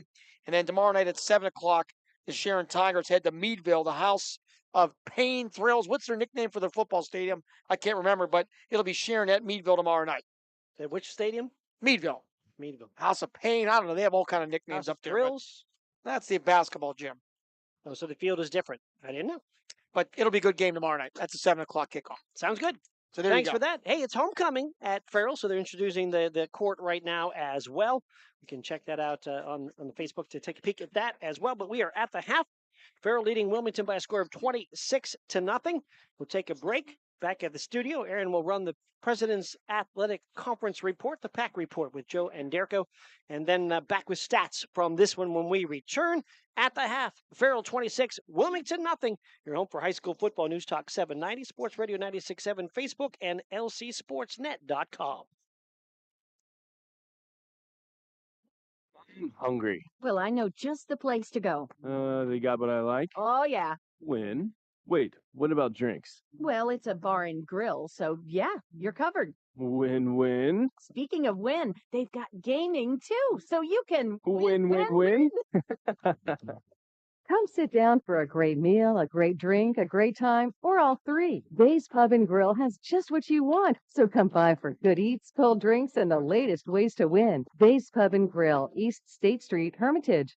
Gosh, honey, what's got you all chef-tastic? You know, it's our kitchen remodel. It's got me all inspired. Oh, are you inspired enough to make desserts? As a matter of fact. Is it chocolate? Oh, it's chocolate. I love you. Get inspiration all your own with a brand new kitchen from Warner's Homes and Improvements. We create new kitchens that dreams are made of. We buy direct from the manufacturers using top quality materials with no shortcuts. The latest in style and functionality for a fair price. Call Warner's today and get inspired. Warner's Homes and Improvements on Route 19 in Mercer or online at warnersconstruction.com. This is XYZ Insurance. How can I help? I have a question about my home policy. Okay, question about phone policy. Home policy. Okay, gnome policy. HOME, home. Technology is great, but sometimes it's better to talk with a real person. With Erie Insurance, you have a caring, independent agent who's with you from beginning to end. We don't have any HOMEs on record. Call Reinhardt's Insurance, 724-342-2291. Go to erieinsurance.com for company licensure and product details. In 1973, Lock, Stock, and Barrel opened their doors and served their first of over 3 million giant submarine sandwiches. And they still serve 42 whole subs on 15-inch buns.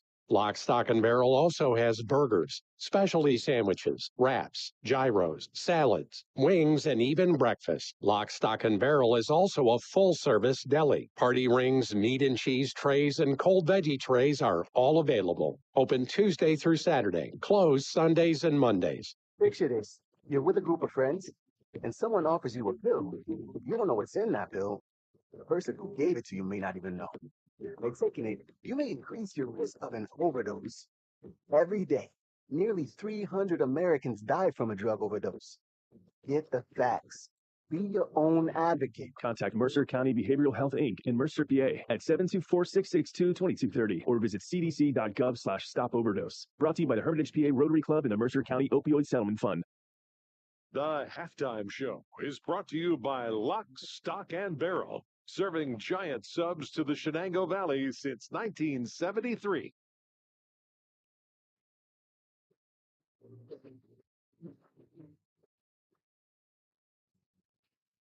Welcome to the PAC Football Report for September 28th, 2024. I'm Joe Underco. This week we will take a quick look back at football action in the President's Athletic Conference last Saturday, while also previewing Week 4 contests this weekend. 5 PAC teams remain unbeaten through 3 weeks, with the 2 3-0 programs set for a huge Week 4 clash. Carnegie Mellon and W&J each improved to 3-0 with impressive wins, with CMU posting a 66-0 blanking of Bethany, while the Presidents overcame a 2.5-hour lightning delay to defeat rival Waynesburg 55-16. Defending champion Grove City and Westminster each improved to 2-0 with road victories, with the Wolverines rolling past St. Vincent 56-7, and the Titans downing Allegheny 42-7. Finally, Geneva earned its first win of 2024 with a 21-6 home decision over Teal. Case Western Reserve had the Week 3 bye. PAC Player of the Week recognition in Week 3 went to Grove City senior wideout Scott Frazier on offense with 242 receiving yards and 2 TDs at St. Vincent. W&J senior defensive tackle Dawson Dietz on defense with 8 tackles, including 4.5 for loss and 1.5 sacks at Waynesburg. And junior kicker Justin Caputo of Carnegie Mellon on special teams, going a perfect 6 for 6 on extra points with a 33-yard field goal. Top newcomer was Geneva freshman linebacker Wyman Shaheen with 5 tackles, a sack, and a fumble recovery versus Teal. Week 4 again features 5 league contests, including multiple homecoming games, while Bethany has the bye. The matchup of PAC and national powers between 3-0 Carnegie Mellon and 3-0 Washington and Jefferson kicks off at 2 p.m. at Cameron Stadium in Washington. CMU is ranked 15th, and W&J is receiving votes in the latest D3Football.com National Top 25 poll. The teams are meeting for the 73rd time, with the Tartans holding a 36-31-5 all-time advantage, including a 35-14 final in Pittsburgh a year ago. President head coach Mike Sirianni previews the heavyweight matchup with CMU. You know, they have a lot of talent. They have a lot of fifth-year players back, and, you know, match their intensity, I think, is the big thing, and eliminate our turnovers. And hopefully by that, if we can do that, you know, they're also talented. We could be in the game in the fourth quarter. After a Week 3 bye, Case Western Reserve is also receiving national top 25 votes, as the 2-0 Spartans travel to Beaver Falls for a 3 p.m. homecoming matchup at 1-2 Geneva. The Spartans have won all 9 meetings with the GT since rejoining the PAC in 2014, including a 42-7 home win in Cleveland in 2023. Veteran Case head coach Greg Debelak details how he and his staff approached the Week 3 bye week. The way we chose to go after talking with my leadership group is we just competed against each other. We were very competitive, you know, sometimes going live, sometimes not, but, you know, our guys like competing. Defending PAC champion and 2-0 Grove City, coming off its highest national ranking ever at number 8 this past week, hosts 1-2 Allegheny in the Wolverines' annual night game at Thornfield in Grove City at 7 p.m. The all-time series dates back to 1899, with the Gators holding a 36-29-7 advantage, but the Wolverines have won both meetings since Allegheny rejoined the PAC in 2022, including a 31-7 final in Meadville a year ago. GCC mentor Andrew DiDonato talks about what makes the night game atmosphere at Grove City special. The night game is the one game where almost every other sports team is able to make it. I know it's a big deal for all the athletic department to be there, cheerleaders, fans, the band, and just really having all the student athletes there, I think really makes for a special environment at Grove City in our night game. Other Week 4 PAC contests. 0-3 Waynesburg travels to 1-2 St. Vincent for a 1 p.m. kickoff at Chuck Knoll Field in Latrobe. It's the 43rd all-time meeting between the teams dating back to 1929. The Jackets snapped a 4-game skid to the Bearcats with a 24-0 shutout in Waynesburg last season. Finally, 0-3 Teal hosts homecoming at Alumni Stadium in Greenville with a 3 p.m. kickoff against 2-0 Westminster. The longtime local foes face off in their 81st meeting dating back to 1894. Westminster has won the last 7 contests, with the last Tomcat win in the series being a 45-37 4-overtime thriller in 2013. That's all for this edition of the PAC Football Report. Log on to the conference website at www.pacathletics.org all season long for the latest news, scores, statistics, and other league information. You can also follow us on social media via X, Facebook, and Instagram. Links are available at the PAC website. I'm Joe Underko. Thanks for listening, and we'll see you at the stadium. Imagine a bathroom that's not just a room, but a sanctuary. At Warner's Homes and Improvements, they believe in taking the time to get it right. That's why they are proud to introduce their bathroom installation service, where done in a day is a thing of the past. Experience the difference of a bathroom designed for you, not the clock. Visit Warner's Homes and Improvements on Route 19 in Mercer or at warnerconstruction.com. Warner's Homes and Improvements, where your bathroom is our masterpiece. Don't rush perfection.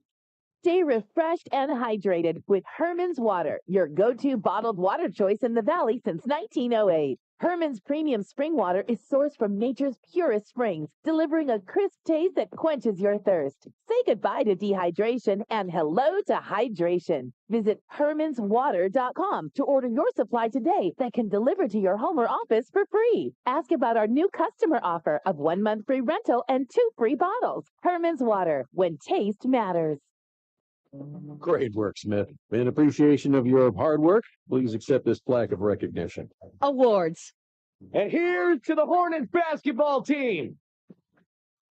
Trophies. Trophies. Recognition. The engraving place makes personalized plaques and trophies for all your recognition of excellence needs. Thousands of designs for any occasion. Visit them at 1945 East State in Hermitage. The drug landscape has changed.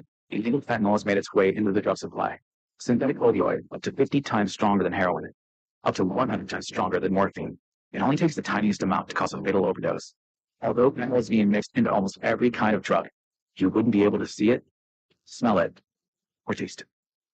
Know the dangers. Contact Mercer County Behavioral Health, Inc. in Mercer, PA at 724-662-2230 or visit cdc.gov/stop overdose. Brought to you by the Hermitage PA Rotary Club and the Mercer County Opioid Settlement Fund. The halftime show is brought to you by Lock, Stock, and Barrel, serving giant subs to the Shenango Valley since 1973.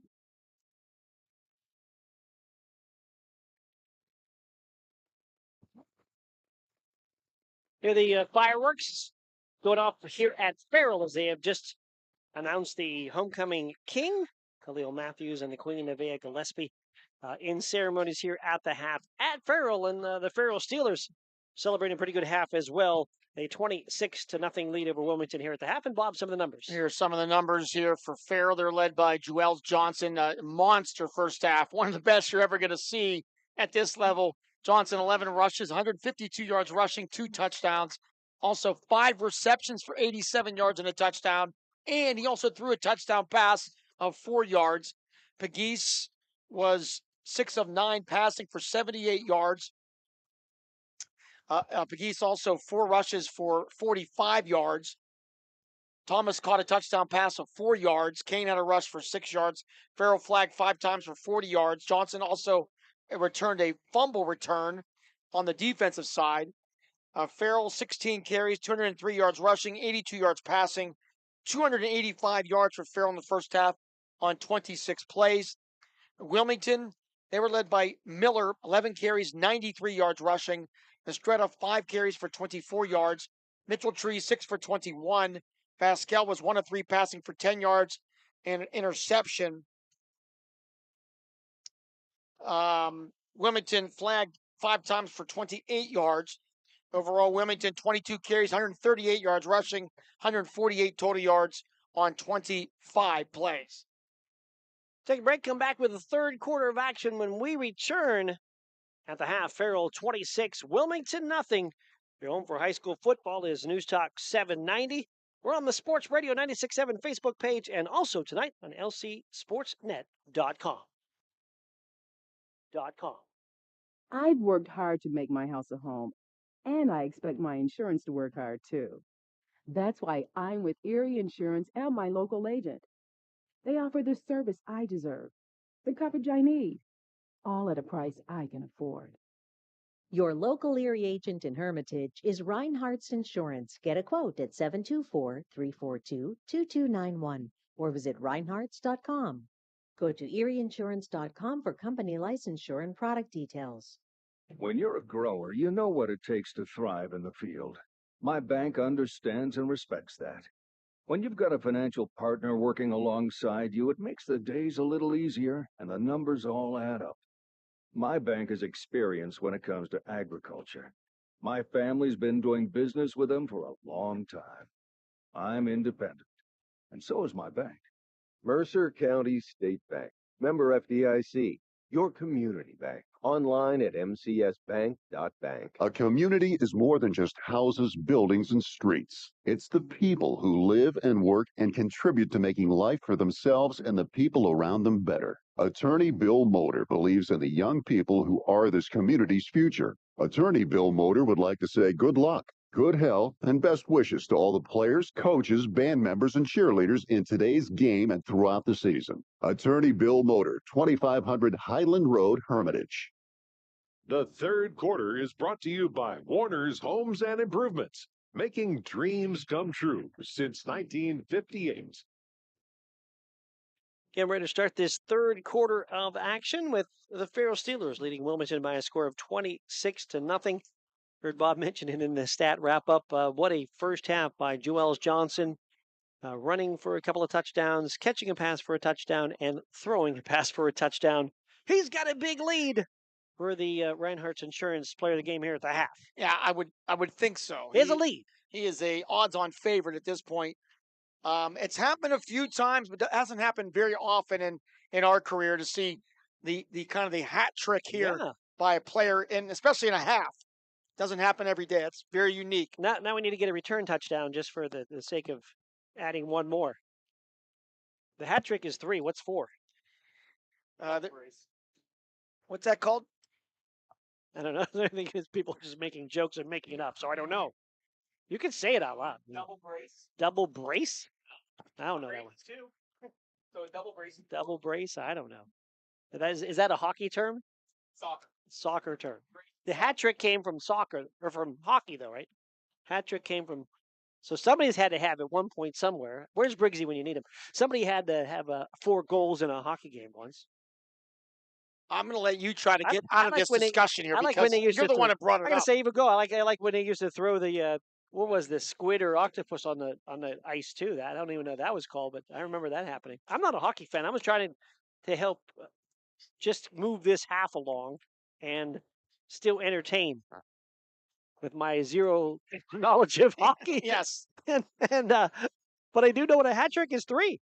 But anyways, we don't have 4, so I'm not going to worry about it till then. Wilmington will get the second half kickoff as we get out of this just absolutely bizarro conversation. So let's go Wilmington offense here as we get ready to start the second half, as they'll go with Wesley Vascal at quarterback, Michael Mastretta and Chase Mitchell-Tree at the wings, Jamie Miller, the fullback, Freddie Zettner, the split end, Colin Rowley, Dan and Leonard, Aiden Boyer, Maverick Whiting, Jacob Coulter, our line, and Rowan Miller, the tight end. So we wait just for the teams to make their way back up. I think we have I think what they did, Bob, was one last trip around the field in the golf carts with the homecoming court. And so we have to wait for the golf courts to clear the area, the golf carts. A reminder, our works in progress painting services, keys to the game. Wilmington, their keys we talked about, sustained drives, no turnovers, big plays on defense. They've had the turnovers. They've had some sustained drives, but no real big plays on defense. Farrell, offensive consistency, no pre-snap penalties, and big plays in all three phases. And I would say that has happened as well. So the works in progress painting services, keys to the game. And now they officially flag Farrell here for delay of game, as we have not yet started this second half of action. We are, just per my tweet, I tweet exactly when the half ends. We are now on 28 minutes. That's long even by Maybe say that's a new record. And this is even longer than an NFL halftime or even the bloated college halftimes. The delay of game will go against Farrell. We'll go back 5 and set it up. So the Farrell defense will start the second half with Julius Phillips and Damar Kane at corners, Amir Thomas, Joel Johnson at safety, Rashad Dunbar, Omario Boatwright, and as well as Jason Marshall, Dorian Kane at linebackers, Natavion Wells, Harry Parker, Miles Hilton, Vaughn Crumby seeing time along that defensive line. Marshall set to kick it off. We've seen him with a couple of short line drive kicks here, and we'll see what he does. And I'm sure people will comment about the penalty. These officials, what, they don't care about homecoming? What is wrong with these officials? It's homecoming. Here is a short kickoff. Grabbed by Rowan Miller at the 40 and bangs ahead to the 43-yard line. Where Wilmington, wearing the all-white and the blue helmets, will start with the football. Farrell Steelers, a blue helmet, a navy blue jersey, gold pants, gold numbers. And Vascal, the quarterback, will come on. Wilmington's had a couple of tosses in that first half, trying to, they pass them by surprise and had a couple of open receivers. One was nullified by a penalty, another one just overshooting a wide open receiver. But here we go. Wilmington football at their own 43-yard line. Wing T set. Misdirection. Left wing going to take it. That's Mitchell-Tree up the middle. And he's to the 45-yard line for a gain of 2. Wilmington in that first half, they averaged just under 7 yards a carry and did not score. I mean, in most football games at any level, if you're rushing 22 times for 138 yards, there's a good chance you're going to score. But they moved the ball. As we had mentioned, they were in Farrell territory every possession. But just the Farrell defense bent some and just did not break. Very big first half rushing for Jamie Miller, but 5 trips into the Farrell side of the field, but no points. 2nd and 8 from the 45. Vasquez back to pass. Looking, floats it, caught near side. Mitchell-Tree, first down catch across the 40. And he's inside the 40 and finally driven out of bounds at about the 38-yard line. Yeah, really nice catch there by Mitchell-Tree. Looks like his dad. Remember his dad, T.D. Mitchell-Tree, was a great tight end for the Greyhounds. And they will mark the ball down to the 38. Best football initials ever as well. And that'll be a pickup of 16 yards. Wilmington team not passed a lot, only 17 attempts coming into this season. And when they do complete passes, right around that 17-yard mark. Wing T set on first down and 10 from the Farrell 38-yard line. Wing T coming from the left side. They'll hand it to Mitchell-Tree. He's going to get knocked down at the line of scrimmage. May have gotten about a half yard on a run there. Cambridge Springs scores again. They lead over Reynolds now 20-0. Reynolds and Wilmington will play next Saturday in transfer, which could be obviously it's going to be a pretty big single-way game. Playoff positioning, all that stuff. So that's going to be interesting with both of those teams, Reynolds and Wilmington, both being shut out so far tonight. Farrell and Wilmington both in Region 1 again this year, but Farrell a 2A team, Wilmington a 1A team. 2nd and 10 for Wilmington. 10:27 to go in the third. Handoff up the middle. It's Miller. Jamie Miller going to push down to at least the 30-yard line before he's pushed back. And a good chunk of yardage on the 2nd and 10 for Jamie Miller. Miller goes over 100 now for the game. 101 on 12 carries. He picks up 8 there. Wilmington has approached the red zone a couple of times. They have not yet been in it. They're down to the 30-yard line. It would be a third down and a couple. As Wilmington trying to get on the board here. They trail 26-0 to Farrell. Also, Sharpsville scored on a Jaden White touchdown, 21-15. The Blue Devils lead the Sailors, 10:04 to go in the third in the Twin Cities. Split backs in the set this time with Zettner wide left on third down and 2. Pitch to Mitchell-Tree. He'll run it right side inside the 30, and he's nearing that marker at the 28. And looks like he's going to have that first down. It sure does look like it. And there it is, the signal, first down. Referee William Spangler puts the arm forward. So put Wilmington to the 28, first and 10 on their opening drive here of the second half. Obviously, Wilmington feeling pretty good. They had a week off because of the bye, did not have a game. The week before they played Kennedy, so it's been a couple weeks that they've had some competition, at least, practice-wise and everything. Here's Vasquez back to pass, going to be hit, going to be sacked. Bennett's going to get him and knock him back near the 40-yard line. Yeah, no chance at all was Vasquez. He is going to be sacked. Christopher Bennett with the big tackle back at the 37-yard line. It'll be a loss of about 8. Yeah, got hit and driven back to the 40. They'll say that contact and knock him back at the 37 to mark it there. Vasquez, we got into his drop, had a chance to just look up. No chance to let the ball go. And Bennett was there to make the play. I'm actually going to make that, so it's second down and about 19 here. Christopher Bennett on that sack. 2 backs in the set. Vasquez back to pass. Looking, floats it. Near side, intercepted. Joel Johnson with the takeaway on the interception. Trying to break the ankle tackle, but cannot. He'll go down at the 32-yard line. Is there anything that this guy can't do tonight? Unbelievable game. His second interception of the night. And just the pass is a little bit underthrown, as you can see in the replay. And Johnson stepping right in front of Mitchell-Tree to pick it off. And Farrell will get the ball back at their own 32-yard line. All 6 of the Wilmington drives have ended in Farrell territory. No points on the board. 26-0 Farrell. Their offense now with the quarterback, Aaron Pegues. Jackson and Jones and Phillips are the wideouts. Joel Johnson to the left of Pegues. H-back in the set is Marshall. Jackson the center. The shotgun snap and the hand to Johnson near side. Hit in the backfield, shakes that off, spins through another tackle across the 40-yard line out to the 41 for a gain of about 9. And a couple shoves there at the end of the play. Official jumps right into that. Offensive line for Farrell, Natavion Wells, LeVon Crumbie, Dravian Andrada, Harry Parker, and Elijah Jackson. Yeah, a couple of the big guys kind of tangling up there after that play. No issues. It'll be 2nd and 1 now for Farrell at their own 41-yard line. They lead 26-0. Joyce Phillips and Emo Jones go left. Timothy Jackson to the right on 2nd down and just about a yard from Farrell's own 41-yard line. Hand off Joel Johnson, left side. He's got a first down. He's going to be spun down, but not before he gets to the 46-yard line. Defense for Wilmington with Danny Leonard, Jacob Coulter, Colin Rowley, Maverick Whiting up front. Jamie Miller, Cam Kettering, Rowan Miller, the linebackers, Chase Mitchell-Tree, Freddie Zettner, Wesley Vasquez, and Michael Mistretta, the defensive backs.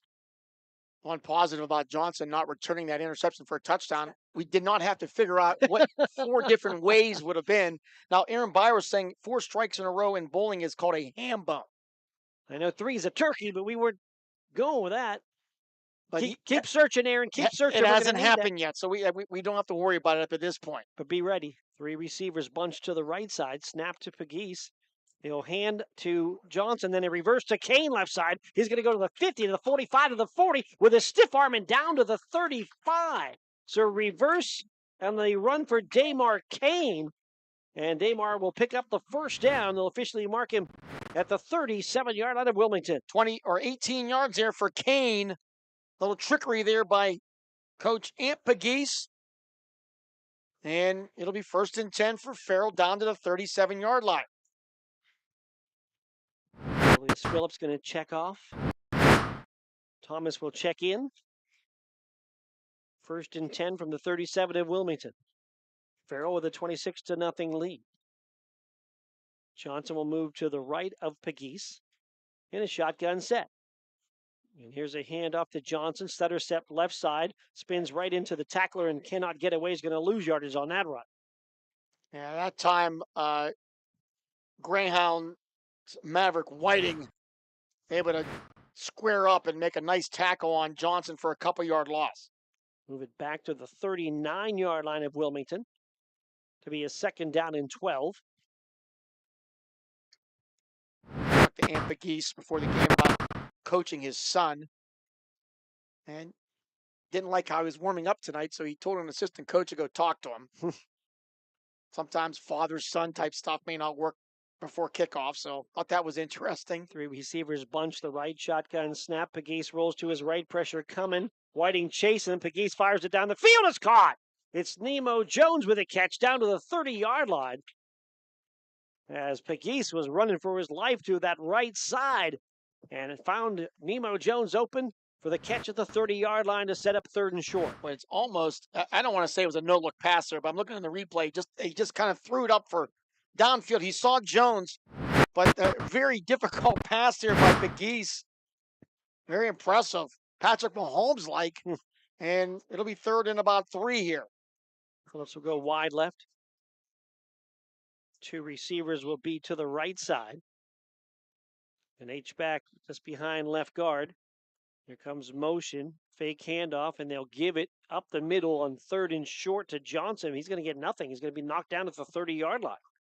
And Colin Rowley there with a nice tackle there.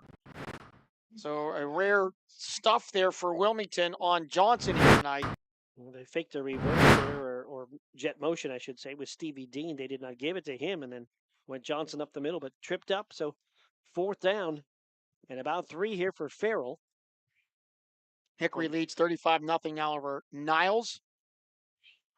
2 receivers will go to the right, 2 to the left. Johnson is the back to the left of Pegues on 4th down from the Wilmington 30-yard line. Shotgun takes a snap, straight drop for Pegues. Now stutter steps, now looks to run, crosses the 30, slammed down inside the 30 at about the 27, close to that 1st down marker. Looks like he might have it. It does look like he has it. Needed just to go inside the 27. Looks like one official has the foot at the 26, and he does, and they're going to give him 1st down. So there's we'll take a look at the Lawrence County Community Action Partnership instant replay on our Facebook feed. And Pegues had nobody open, and then gets hit just inside the 27. Kind of a favorable spot there, but I think it would have been a 1st down no matter what. Give him a 26, took a big hit at the end of that play, but 1st down, 4 receivers in the set. Shotgun snap to Pegues, hands off to Johnson, right side, hemmed in trouble going down for a loss. Flag comes in late. Could this be a face mask? Or a lot of tacklers. There's going to be a hold against Farrell. And that'll be the 6th flag on Farrell here in this ball game. Came in averaging 6 a game. Johnson ran so well in that 1st half, and Wilmington has tightened up the defense here to start this 3rd quarter to contain Johnson. 3:11 to go here, 3rd quarter. Farrell leading Wilmington 26-0. We'll march the ball back to the 38-yard line on the holding penalty. I asked Brendan Fillion in the game what was his favorite moment between Farrell and Wilmington. They had some great matchups in the past, and of course you remember 2020 when Wilmington beat Farrell 3 times. Sure. That was back in the COVID year, and they had the weird schedule, and that'll be a record that'll never be beaten again. I don't think you'll beat a team 3 times in the same year. No, not likely. You're going to have craziness of a schedule again for that to happen. 2 receivers to each side on 1st down, and we got a flag. Procedure call is going to go against Farrell pre-snap. And this drive just keeps going backwards.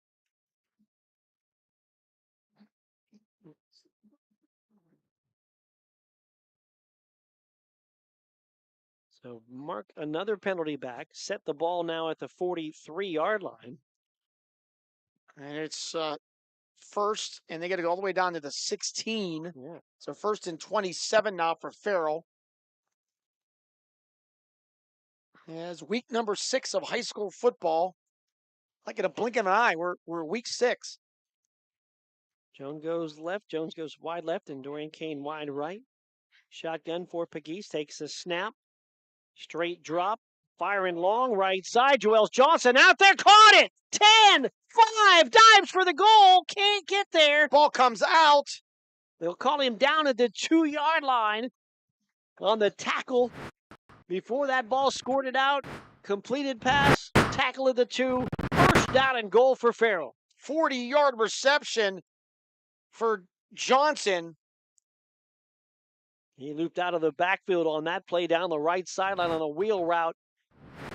And that ball tossed right in there perfectly by Aaron Pegues. 7th catch of the game for Johnson. First and goal now on the McCandless, Ford, Mercer, and Meadville red zone for Farrell. And again, they'll load up the right side, add an extra lineman or 2, and go Wildcat with Johnson. Phillips, the receiver, wide right, snap to Johnson, runs right, and he is into the end zone for the Farrell touchdown. Jewels Johnson scores yet again, and Farrell leads now by a score of 32-0. Unbelievable. As Johnson now with his 5th touchdown, 3 running, 1 receiving, 1 throwing. He also now has over 100 yards receiving and rushing in this ball game. Having a huge night. Farrell will look to try to tack on 2 here. As they'll send wide to the left, Damar Kane, Dorian Kane the back. Phillips the lone receiver wide right, 2 left. Play clock down to 1. They get it off just in time. Pegues back to pass. Looking, rolls left, still looking, floats back of the end zone, and incomplete. Knocked out at the last moment on a nice defensive play by Cale Kettering. As it looked like Dean was going to, not Dean, but Kane. Dorian Kane looked like he was going to pull that in. So the 2-point conversion fails. And with 1:45 to go in the 3rd, it's Farrell 32. It's Wilmington 0. We're back with more in a moment. Your home for high school football is News Talk 790. And on Facebook, Sports Radio 96.7. 7. Drug landscape has changed. Illegal fentanyl has made its way into the drug supply. A synthetic opioid up to 50 times stronger than heroin, up to 100 times stronger than morphine. It only takes the tiniest amount to cause a fatal overdose. Although fentanyl is being mixed into almost every kind of drug, you wouldn't be able to see it, smell it, or taste it. Know the dangers. Contact Mercer County Behavioral Health, Inc. in Mercer, PA at 724-662-2230 or visit cdc.gov/stop overdose. Brought to you by the Hermitage PA Rotary Club and the Mercer County Opioid Settlement Fund. The 3rd quarter is brought to you by Warner's Homes and Improvements, making dreams come true since 1958. 12th rushing touchdown of the year for Joels Johnson, part of 5 touchdowns in this game. 3 running, 1 on a pass catch, 1 on a throw. 2 yards for this touchdown. Pass fails for 2, and Farrell leads 32-0 over Wilmington with 1:45 to go here in the 3rd. Marshall set to kickoff. He will shoot the squib kick. It grabbed at the 35-yard line. It's Rowan Miller. He'll run it out to the 45 and be pushed down there. Yeah, Johnson continues to pile up big numbers here tonight. That drive was 8 plays, 68 yards, and 6:31. Nice sustained drive for the Steelers. And What was it? About 3rd and about 27 at one point during that drive at one point as well? it was first and 27, I believe. But they were first and very long, and you're right about that, and they converted. First down and able to convert on that drive and move down the field, eventually score. Zettner will go wide left. Wing T set. Vasquez back to pass. Looking for Zettner near side. Caught it at the 50 and then balls out on the pull down, and they will say incomplete. Kane brothers were both right there. Dorian Kane was the one to knock the ball down. Dave Markane, the one to pick it up and scoop it, but it was after signaled incomplete. So 2nd down and 10. This is really not the MO for Wilmington, trying to throw the ball as much as they've had here in the second half, but down 32-0, trying to get something going. Sentner will go wide right. Miller, the fullback, behind Vascal. But Cale Kettering now a wing on the right side, Mistretta on the left. Kettering comes in motion. They'll give it to Mistretta instead. Right side with a stutter step across the 45 and out to the 49-yard line for a gain of about 4. Yeah, so Johnson with 165 yards rushing, 3 touchdowns, 127 yards receiving, a touchdown pass of 4 yards, and also 2 interceptions on the defensive side. I mean, heck of a game for Joels Johnson on homecoming here at Farrell. I know, by the way, I don't have his totals in front of me, but he is nearing the 2,000-yard mark for his career, the junior, as well. We'll get those official numbers in the next couple of days, but Zentner wide right, motion in the backfield. Vascal back to pass, looking, throws as he's hit, pass incomplete. Cale Kettering had it in his breadbasket and could not hang on. Incomplete pass. And a big hit on Vascal as he'll walk gingerly over to his coach, Brandon Fillion, for the next play. Yeah, big time hit. It's not bad. You take the hit like that when you're completing a pass. He threw a perfect ball. Kettering just could not hang on to that one. And it'll be 4th down for Wilmington. Yeah, 4th and 6. Clock is stopped at 42 seconds to go here in the third quarter. They're going to go for it. Every drive that Wilmington has had today has been at least to the Farrell side of the field. This one, still at their own 49. And amazingly, no points on the board for Wilmington with that fact. 32-0 Farrell. And they will not get to the 50, and they will not get the first down as the handoff goes up the middle, and Jamie Miller gets stuffed and thrown back. Well, Mario Boatwright, the second, with a big-time hit. Yeah, Boatwright, the leading tackler for Farrell, stuffed Miller, the fullback. Miller comes up shaking his head. And the turnover on downs after the loss on the run will take place at the 47-yard line. So Farrell will get the ball back. They need one more score to invoke the mercy roll. They lead 32-0. We have not had a punt in this game. We have not had a punt. By either team, either turnovers on down by Wilmington on all of their opportunities. And before they can get the jet sweep pass to Nemo Jones, flags fly, and Farrell going to be called for a procedure penalty. Flag number 8 for Farrell. And one of the very few negatives here tonight for this Farrell Steeler team. So the 5-yard penalty on procedure. They'll repeat first down, but this time now on their side of the field, back to the 48-yard line. Aaron Pegues to the sideline to check in with Dad and Coach Amp Pegues for the play call. Phillips goes wide left, Jones go to the slot left. Thomas will go wide right. Bennett now in as an H-back. Johnson, the running back, to the right of Pegues. Motion, Jones takes the jet sweep pitch and going to get hit and going to be dragged down. Coulter got him behind the line of scrimmage. So they ran the same play, and this time Wilmington ready for it. And the loss will go back even further here to about the 44-yard line. Yeah, loss of about 4 on the play. And that could be, if Farrell wants to be, the final play of the third quarter. Complete pass for a loss of 4.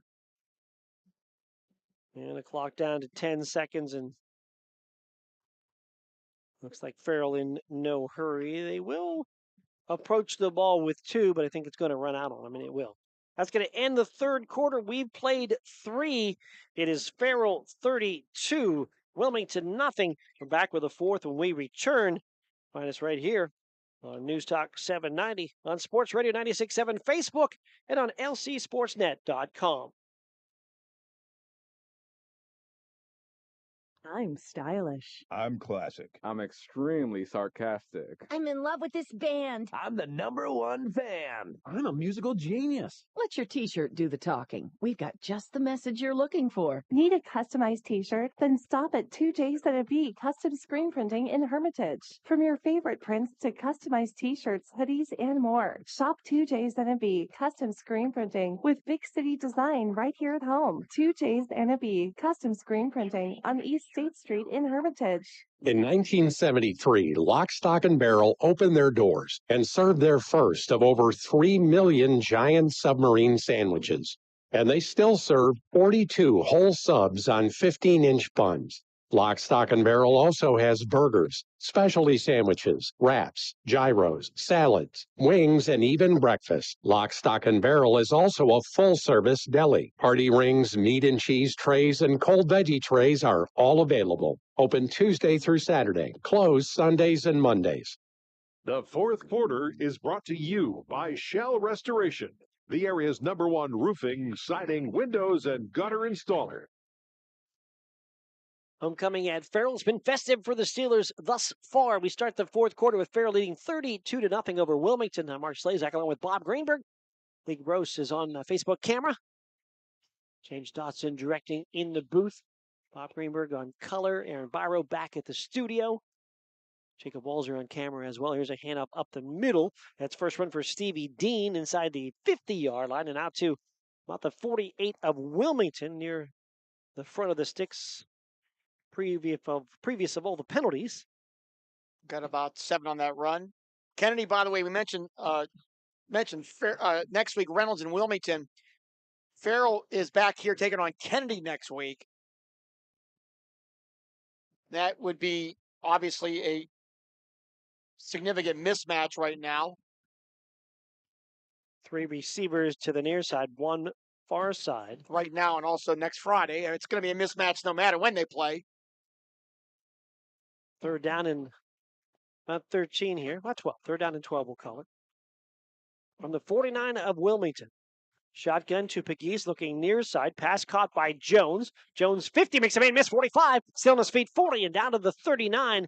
Just short of the first down to be 4th and short for Farrell. He'll get about 12 on the play. Now, Wilmington beat Kennedy 58-0. Sharpsville scored again on a 13-yard run by Gino Curry. 3rd touchdown of the night for Curry. Now we have a flag on the play. Illegal block on the play, so erase the pass and catch to Jones. I'm actually doing that right now with my eraser. You're the pencil guy, yeah. and it's smart, especially in the penalty column.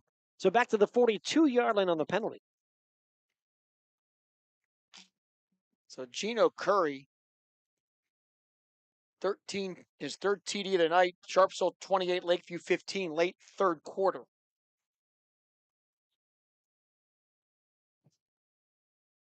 It's 3rd and what, about 21 here? Yeah. So 2 receivers, now 3 receivers to the right. 1 near side, that's Jackson. Shotgun for Pegues, back to pass. Heavy pressure. Looks like he wanted a screen, can't find anybody. Now finds Johnson, who makes a catch back at the 34. Makes a man miss, gets out near the 40-yard line, and then gets hammered. We're going to lose a couple there. 8th catch of the game, though, for Johnson. Yeah, it came way back to the ball. It was originally supposed to be a screen, and there was nothing there. And then he scrambled to his right to find an open spot, and then... And you jinxed it. Made 1 crazy miss. What did I jinx? Figure it out. No punts. Yes, you jinxed it. The first punt of the game coming right here. Literally just brought up that stat. They could fake it, yeah. I don't think they'll do that, but you never know. Mistretta and Zettner go deep to return the Marshall punt attempt from the 27. He will send a spinner, a fair catch called by Mistretta, and then Mistretta got hit by Boatwright, who did not see the fair catch, and that's going to be a Farrell penalty. Yeah. Boatwright was pushed beyond the play, and I don't think he ever saw I know he didn't see the fair catch signal that was made by Mistretta, and then Boatwright, when he saw the ball caught, came back and hit Mistretta. That's going to be 15 tacked on to the end here for Wilmington. So, yeah, in the North Allegheny game today with Central Catholic, North Allegheny called a fair catch on a punt, and their Alabama-bound kicker attempted a 51-yard free kick off a tee. Did not make it. It was far enough, but it was wide. But a crazy play, and one that a lot of people don't think about, and one that many people probably never even saw or heard of. I know who knows about that play. Who does? Sharpsville. They lost the game to St. Pius That's the 10th true. about 25 years ago. That's true. They went out east and lost that exact way. Paul Piccarelli will remember that like it was yesterday. 2 in the backfield. James Dotson knows too. Here's a turn and a handoff up the middle. So does Briggsy. It's going to go to Miller, the fullback run. Good for a first down. They started this drive at their own 49. It's a first down to the 38-yard line. Yes, if you fair catch the ball anywhere on the field, you could attempt a free kick. And it's off a tee. And there's no rush. There's nobody defending. You kick it. And if you have a guy with a really strong leg, you can do whatever you want. If it gets to the end zone, at least it's the touchback. If you goes get back it that to the far. 20, right. Can't return it from there. If you have a guy like North Allegheny has, go to Alabama, it's a great play. Wing T set on first down, flip to Mistretta. Mistretta inside the 35 and pushing to the 33-yard line on the first down and run up about 5, maybe 6. I can say in my 30-plus years, I've never seen it in person. I never covered a game to do it. So that is about as rare as it gets. So that was floating around on Twitter, so you might get a chance to check that out on that play. I remind you, if you can find it and retweet it, a lot more people can see we it will later, do that. So you need to do that. And we will do that. What's the reminder? We have our Reinhardt's Player of the Game presentation. We'll come after the game, and Lock, Stock, and Barrel play the game.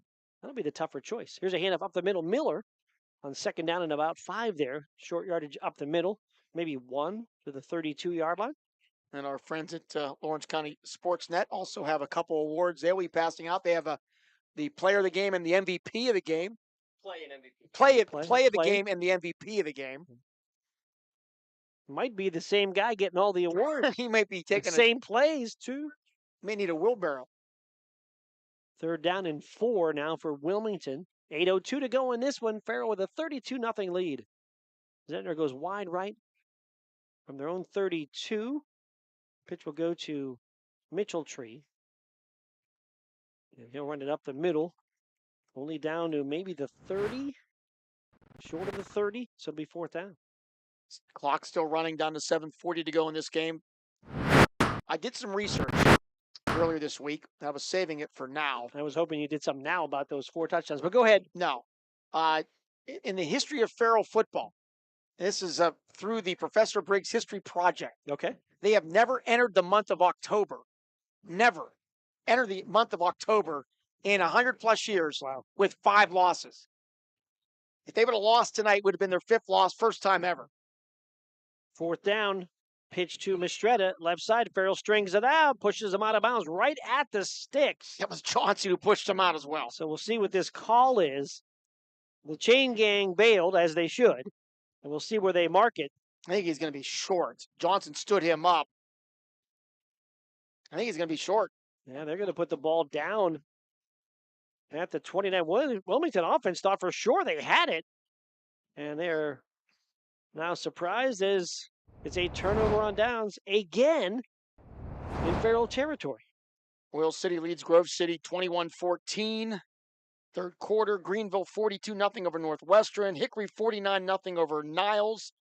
McKinley, some of the scores tonight. We told you Sagertown beat Mercer 14-7 in the fastest game of the year, hour and 55 minutes. I think our halftime was an hour and 55 minutes. 2 receivers right, 1 to the left. It was only 28. It just felt like that. Here's a handoff up the middle. Joel Johnson pushing to the right side. Homecoming. The golf carts don't go as fast as the cars. That is true. A great point. And they did that one more victory lap. I think that's what caused the halftime extension and the Farrell delay of game penalty. One more victory lap with the homecoming court. But it's been great. Festive night here at Farrell's been fun. Fireworks, the whole, it's no question about it. Second down after the short gain. We'll call it a second down. We'll call it about 6, maybe 7. 2 receivers near side, 1 right. Pegues takes the snap. Hands to Johnson, right side, slips through a crack, 35-40. He's at the 45 to the 50 and slips down as he gets into Wilmington territory. A first down run into the 48-yard line. 19 more yards for Johnson, now up to 188 here in this game on 18 carries. Also, 8 catches, 125 yards. Thomas going to check out. Boatwright. Johnson checking out too. Boatwright checked in, as did Stevie Dean. Johnson also with 2 interceptions on the defensive side. He's also thrown a touchdown. I mean, this is one of the impressive all-around games that we have covered in a while. He comes out and gets a lot of pats on the back and takes his helmet off, so he may be done on the offensive side. There's a high snap. They try to jet sweep pitch. That actually should be an incomplete pass. Yes. But they did not signal that. Throwing the ball forward was Pegues to Stevie Dean. He dropped it. And Farrell saying it on the sidelines. That should have been an incomplete pass. And they're going to actually give him a loss on the play. I don't know if they're going to correct that or not. I think they will. Maybe some discussion, but Kevin Reese coming over, one of the officials. That was it should have been an incomplete pass. Yeah. Jet sweep pass, and now they do signal incomplete. Good job by the officials. Good way to talk it over. And again, that's the timing of the play was off because the snap was bad. But on that play, there's zero. Well, I shouldn't say there's zero risk, but there's not a lot of risk by trying to get the guy even on a little bit farther of that forward pass on that jet sweep. Did ricochet off his pads. Like it could be picked off, but if the ball hits the ground, it's just incomplete. So back to 2nd and 10. Dean will motion into the backfield. 2 backs in the set. It'll be Dean on the run, and Dean scorched through. Ball came out as he hit the ground, though. Crossed the 45 and right at that 45 of Wilmington to Stevie Dean. In addition to the Reinhardt's player of the game, we also the lock, stock, and barrel play of the game. We'll get some comments from Ant Pegues. And Zayden Thomas not going to give Harry Parker Jr. a break on the Farrell side. I think it's pretty fair to say Juelz Johnson's getting the T-shirt tonight. Yeah. There'll be no discussion about that. And then we have the Warner's Home and Improvement 5th quarter scoreboard show till 11 o'clock. All the scores. Aaron, minus Darren, and Art. Yes. And you and I will stop by as well. 3rd down, we'll call 7 here. Here's a handoff again to Stevie Dean to bounce it to the outside, and he's going to be spun down as he crosses the 45 to about the 43-yard line. Give him a couple. Stevie Dean, a senior at 5'9", 180. So 4th down now for Farrell at the Wilmington 43. Thomas and Damar Kane will check in. Dean going to check out. Farrell going to go for it here on 4th down. Marshall will be the back. He's to the right of Pegues. 3 receivers load up that right side. Jones, the lone receiver, on the left. From the Wilmington 43-yard line. Shotgun for Pegues. Takes the snap. Looks to his left. Rolls left. And now thinks about running. Flag on the play. And Whiting going to wrap him up and hold him. It would be a sack on the play as the progress was stopped. And that should be turnover on downs. Yeah, and they're going to call a hold, though, on Farrell, which would probably be declined, and it is. So now officially a turnover on downs on the Whiting sack. Farrell, as we mentioned, Kennedy next week at home, and then in 2 weeks, they host Sharpsville here. Then they close out the season at Reynolds, and then monster game in Erie, taking on Cathedral Prep. And we know how good Cathedral Prep is, Mark. Yeah. Is that a game you think they would still play at the end of the year? Sometimes those games get dropped off. And yeah, that's a good question. Often Prep doesn't have anybody to play for the longest time. They would certainly want to play it. Double wing set, and as Wilmington tries to get things together, they're going to have an offside penalty against Farrell. And that is flag number 11. If you're keeping track at home. I don't keep track even here because you do that. So if there's anybody keeping track of penalties at home, I would like to know who is doing They that. might. Yeah, Briggsy. Briggsy, maybe. And again, while he's calling his game, if he's watching our game as well. Was his game the game that ended? No. Hickory, they ended 49-0. Go to 5-1. Bill Dungy's squad. 1st and 5. Back to pass. Pascal throws near side. It's intercepted. Picked off here in the flat. And running it down the sideline is Kane. And he's to the 10. And he's to the 5. And he's in for a touchdown. Dorian Kane with a pick 6 to the house for Farrell. About 54 yards. We'll get the official yardage on the replay. But Dorian Kane with the easy pickoff, the pick 6.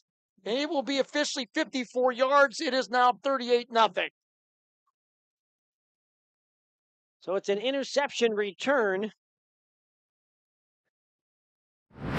for Dorian Kane, 54 yards. And the Farrell lead is now 38-0. And it looks like they will try an extra point kick here with Elijah Jackson at the goal to our left. 2:45 to go here in the 4th as the fireworks go off here at Farrell. Pugo to hold, snap is back, ball is down. This kick is low and is blocked. So a couple of times that Farrell has tried to kick it. That might be the last one we'll see all year. They were blocked. So Farrell scores yet again. They lead 38-0 with 2:45 to go here in the 4th. And we'll take a break on your home for high school football. News Talk 790, Sports Radio 96.7, Facebook, and lcsportsnet.com. The car does more than take me from here to there, and I expect my insurance to do more too. That's why I chose my agent and Erie Insurance. They offer first accident forgiveness and the service I deserve at a price I can afford. Your local Erie agent is Mailer Insurance. Get a quote today at mailerinsurance.com. Mailer Insurance, a Reinhardt's agency affiliate. Erie Insurance services are provided by one or more of the following insurers: Erie Insurance Company, Erie Insurance Property and Casualty Company, or Flagship City Insurance Company, home offices Erie, Pennsylvania, or Erie Insurance Company of New York, home offices Rochester, New York. An equal opportunity insurer. The 4th quarter is brought to you by Shell Restoration, the area's #1 roofing, siding, windows, and gutter installer. 54-yard interception return for a touchdown. 4th Wilmington turnover of the game on the Kane pick 6. Kick was blocked. 38-0 Farrell leads Wilmington. That's Farrell's 3rd return for a touchdown this year. Julius Phillips has 2 punt returns. That is their first fumble and or interception return for a score. Marshall set to kick it off. Greenville wins 42-0. 5 in a row now for Mike Menold's squad. Well, we'll hit near side near the 30 and go out of bounds. Only game they lost is the game we did, Mark. The Greenville. Yes. When they opened against Wilmington. Yes. Down at Wilmington. Wilmington won that game 28-7. So Wilmington will get one more shot here, most likely with 2:44 to go. The mercy clock is in effect. Are they going to make them kick it again? I think they are. So they will have Farrell re-kick.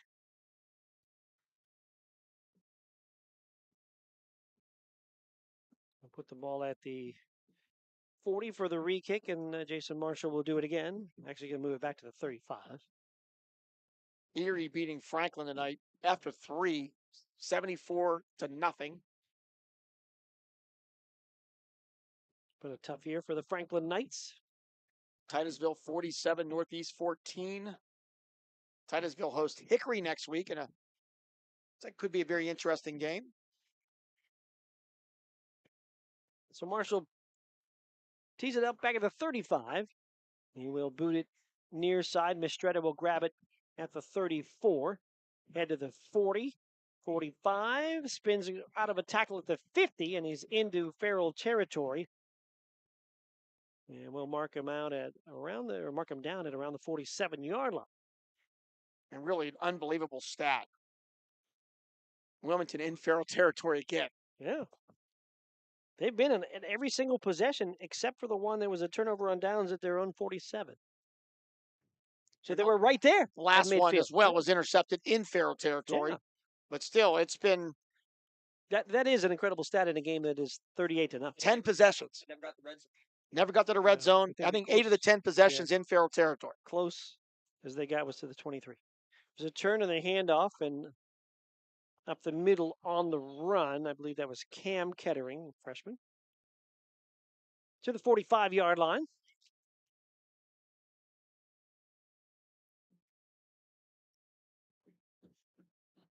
Was Cam Kettering, number 11, on that carry. His first carry of the game. Farrell right now, 397 total yards, 270 on the ground. Second down and 8 for Wilmington, 1:30 to go on the clock. Zettner near side. Cam Kettering stays at fullback. And motion on the sweep. They'll give it this side to Mitchelltree. Cut back at the 40. Head down and pushes near the 35 before he's run out of bounds. Pick up about 9 there. Juwan Howell now in there on the Farrell defensive side. Noah Turner. Braden Parsons. Zayden Thomas. And the clock is under a minute to go here in this football game. Johan Razzo in there as well. Some changes along the defense for Farrell. Also, Jimmy Gadsden. 1st and 10 for Wilmington. Zettner will go wide to the left. Pascal will go under center with a wing tee set. Mistretta on the right. Mitchelltree in motion on the left. They'll give it to Mistretta with misdirection. He'll go up the middle. And they'll run it short of the 30-yard line. Tell you what, Omar Stewart, Farrell's defensive coordinator, has really had this defense prepared tonight. Yeah, they've done a nice job against the wing tee. They did give up some run yards, but it was very much a bend but don't break.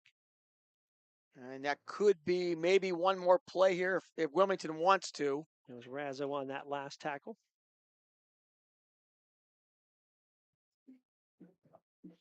Down to 5 seconds.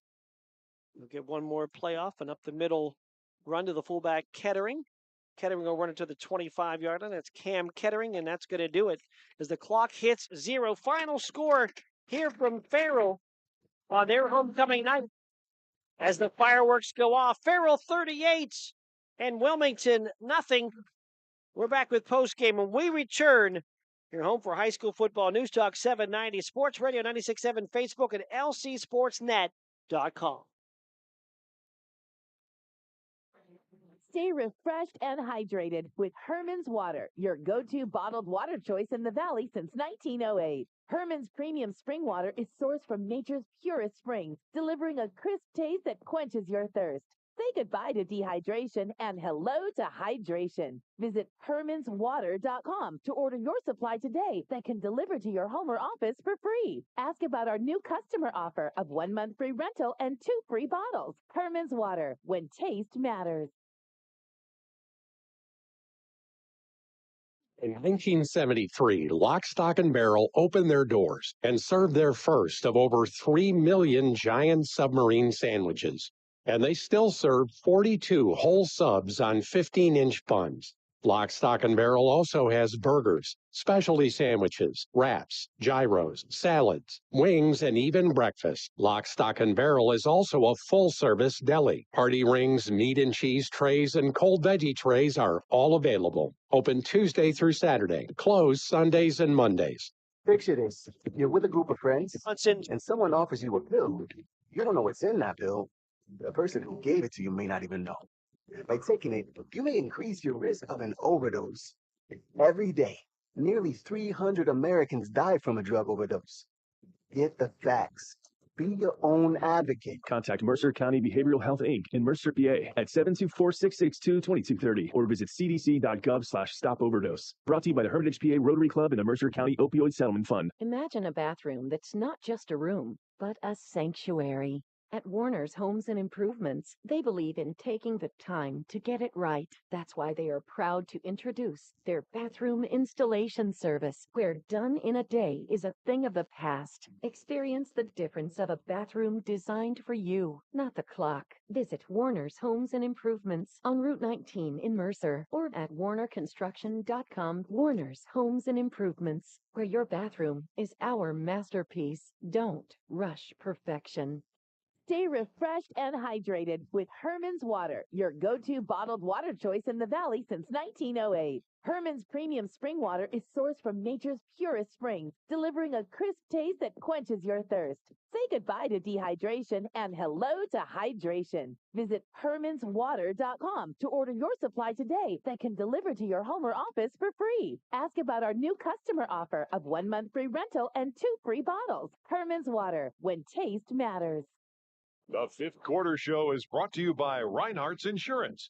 Insurance solutions to help you accomplish your goals. And now, proud sponsors of the Player of the Game. We're back here at Farrell. Mark Slazak along with Bob Greenberg. Final score in this one. Farrell Stevens with a win in this one. Farrell topping Wilmington by a score of 38-0. And here's how we got there.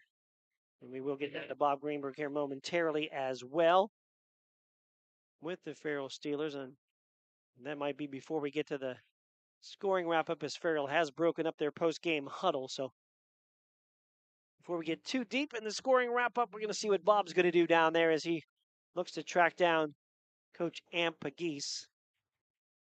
I'll give you some of it as I keep my eye on Bob.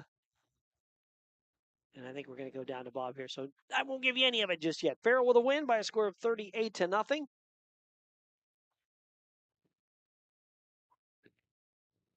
Hopefully Bob will be ready soon.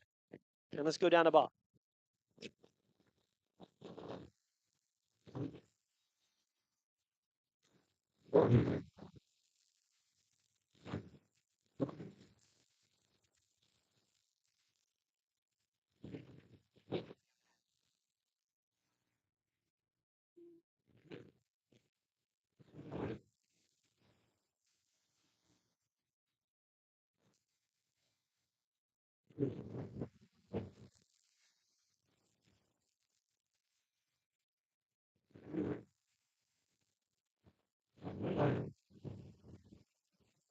And unfortunately, our connection with Bob is not good right now, so we'll make one last switch and maybe we can adjust and get back into that live interview. But he is a little bit out of our range here on the far side of the field. We'll adjust and try to get back to Bob here with Amp Pagese. I think it's a no-go, as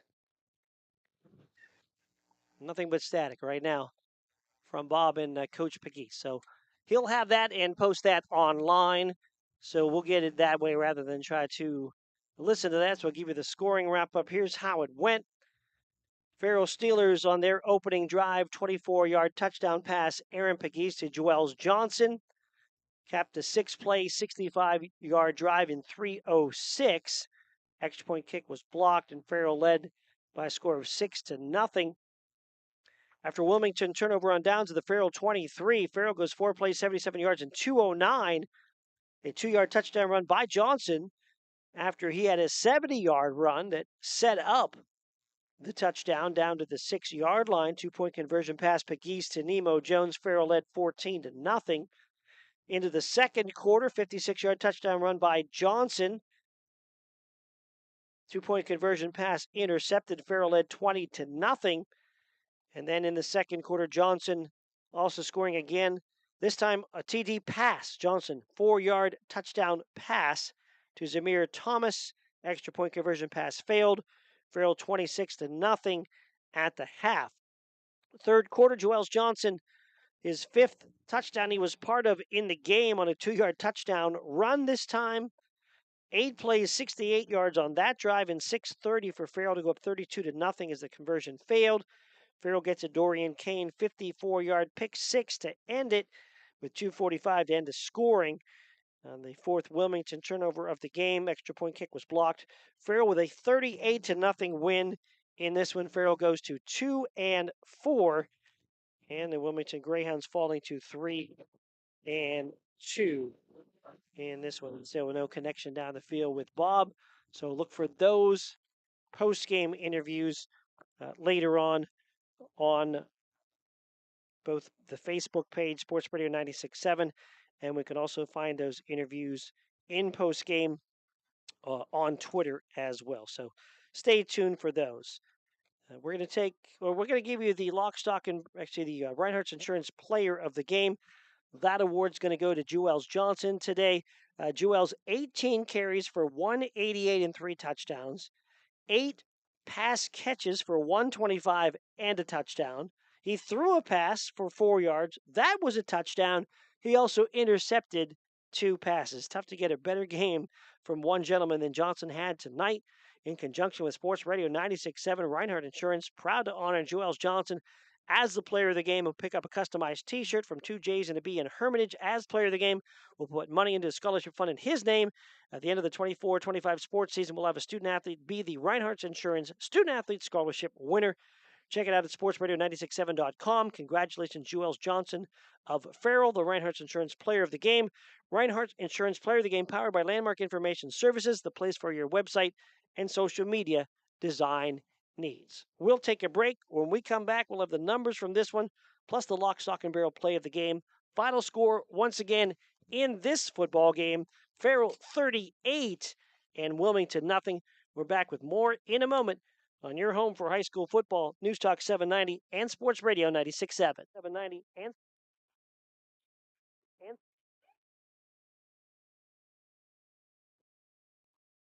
Stay refreshed and hydrated with Herman's Water, your go-to bottled water choice in the Valley since 1908. Herman's premium spring water is sourced from nature's purest springs, delivering a crisp taste that quenches your thirst.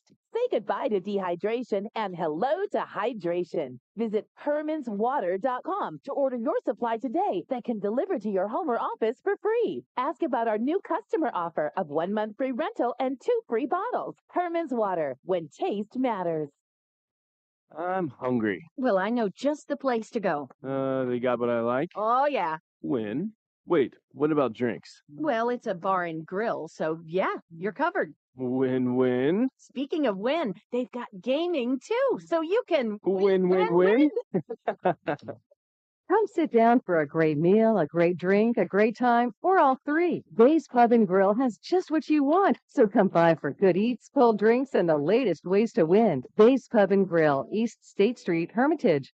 Imagine a bathroom that's not just a room, but a sanctuary. At Warner's Homes and Improvements, they believe in taking the time to get it right. That's why they are proud to introduce their bathroom installation service, where done in a day is a thing of the past. Experience the difference of a bathroom designed for you, not the clock. Visit Warner's Homes and Improvements on Route 19 in Mercer or at warnerconstruction.com. Warner's Homes and Improvements, where your bathroom is our masterpiece. Don't rush perfection. How well do you know your insurance company? Well, I know I pay each month. Check, check, check, check.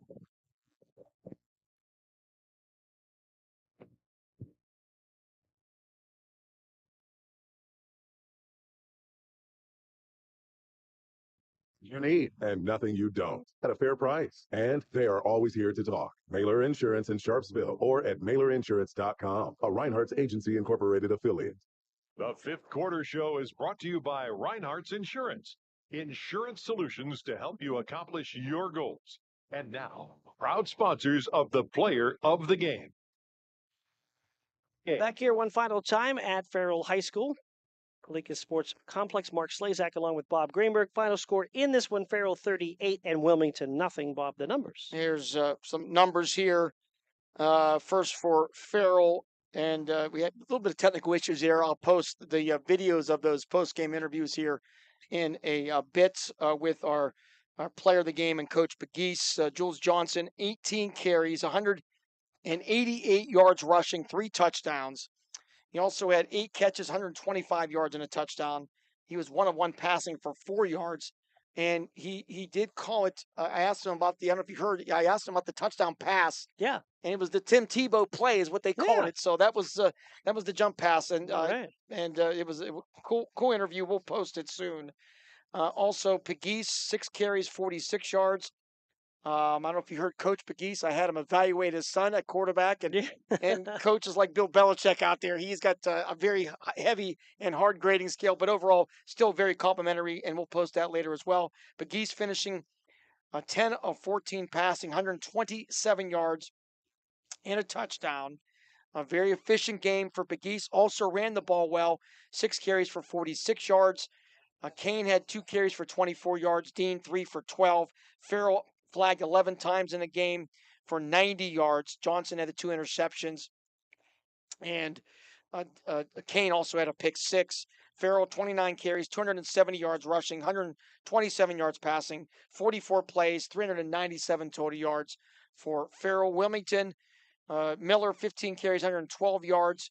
Mistretta, 9 for 43. Mitchell Tree, 12 for 38. Vasquez was 2 of 8 passing for 26 yards, 3 interceptions. Wilmington flagged 5 times for 28 yards. Wilmington, 186 yards rushing on 38 plays, or 38 rushes, 26 yards passing, 212 total yards for Wilmington on 46 plays. Time now for the Lock, Stock, and Barrel play of the game. We had plenty to look at and to talk about, and a lot of them involved Joel Johnson. And we're going to go with the first one, as Joel Johnson takes a 24-yard touchdown pass from Aaron Pegues for the touchdown. That's our Lock, Stock, and Barrel play of the game.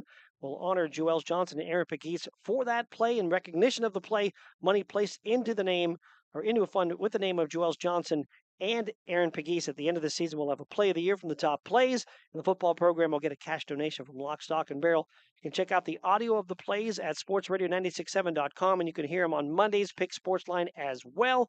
Congratulations, Aaron Pegues, Joel Johnson. Farrell started off with a 24-yard touchdown pass on the opening drive. Pegues to Johnson as our Lock, Stock, and Barrel play of the game. Lock, Stock, and Barrel play of the game powered by Landmark Information Services. The place for your website and social media design needs. Another big night of high school football. Don't go anywhere. We have the Warner's Homes and Improvements 5th quarter scoreboard show till 11 o'clock. May even have some bonus coverage of I think we will. Lakeview and Sharpsville, so stay tuned for that. Yeah, stay tuned for that. Aaron just said he was going to take it to that for a bit, and then we'll have the 5th quarter show, Warner's Homes and Improvements 5th quarter scoreboard show. Aaron and Art will come up with that, running down scores, commenting on games, taking your calls until 11 o'clock on News Talk 790 and Sports Radio 96.7, and we'll have that after the conclusion of that game, Mercer and Lakeview. Is that what you said? That is Sharpsville and Lakeview. Sharpsville and Lakeview in that one with Briggs and Birch. We'd like to thank the sponsors, the helpful people here at Farrell. Eric Bell and Aunt Pegues and all the staff here at Farrell. We definitely appreciate your hospitality as always. Our Facebook cameraman, Lee Gross, also James Dotson and Jacob Walzer, the lcsportsnet.com crew as well. We appreciate their work with camera and graphics and replays tonight. Glad to team up with them. Back at the station, Aaron Byro.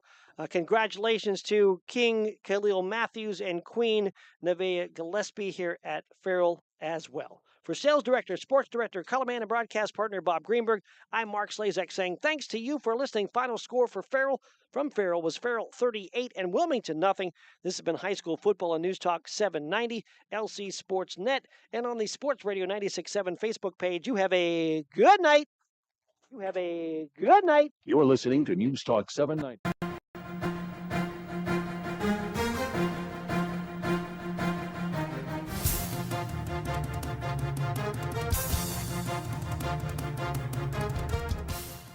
Your voice for Lawrence County sports. The gold ball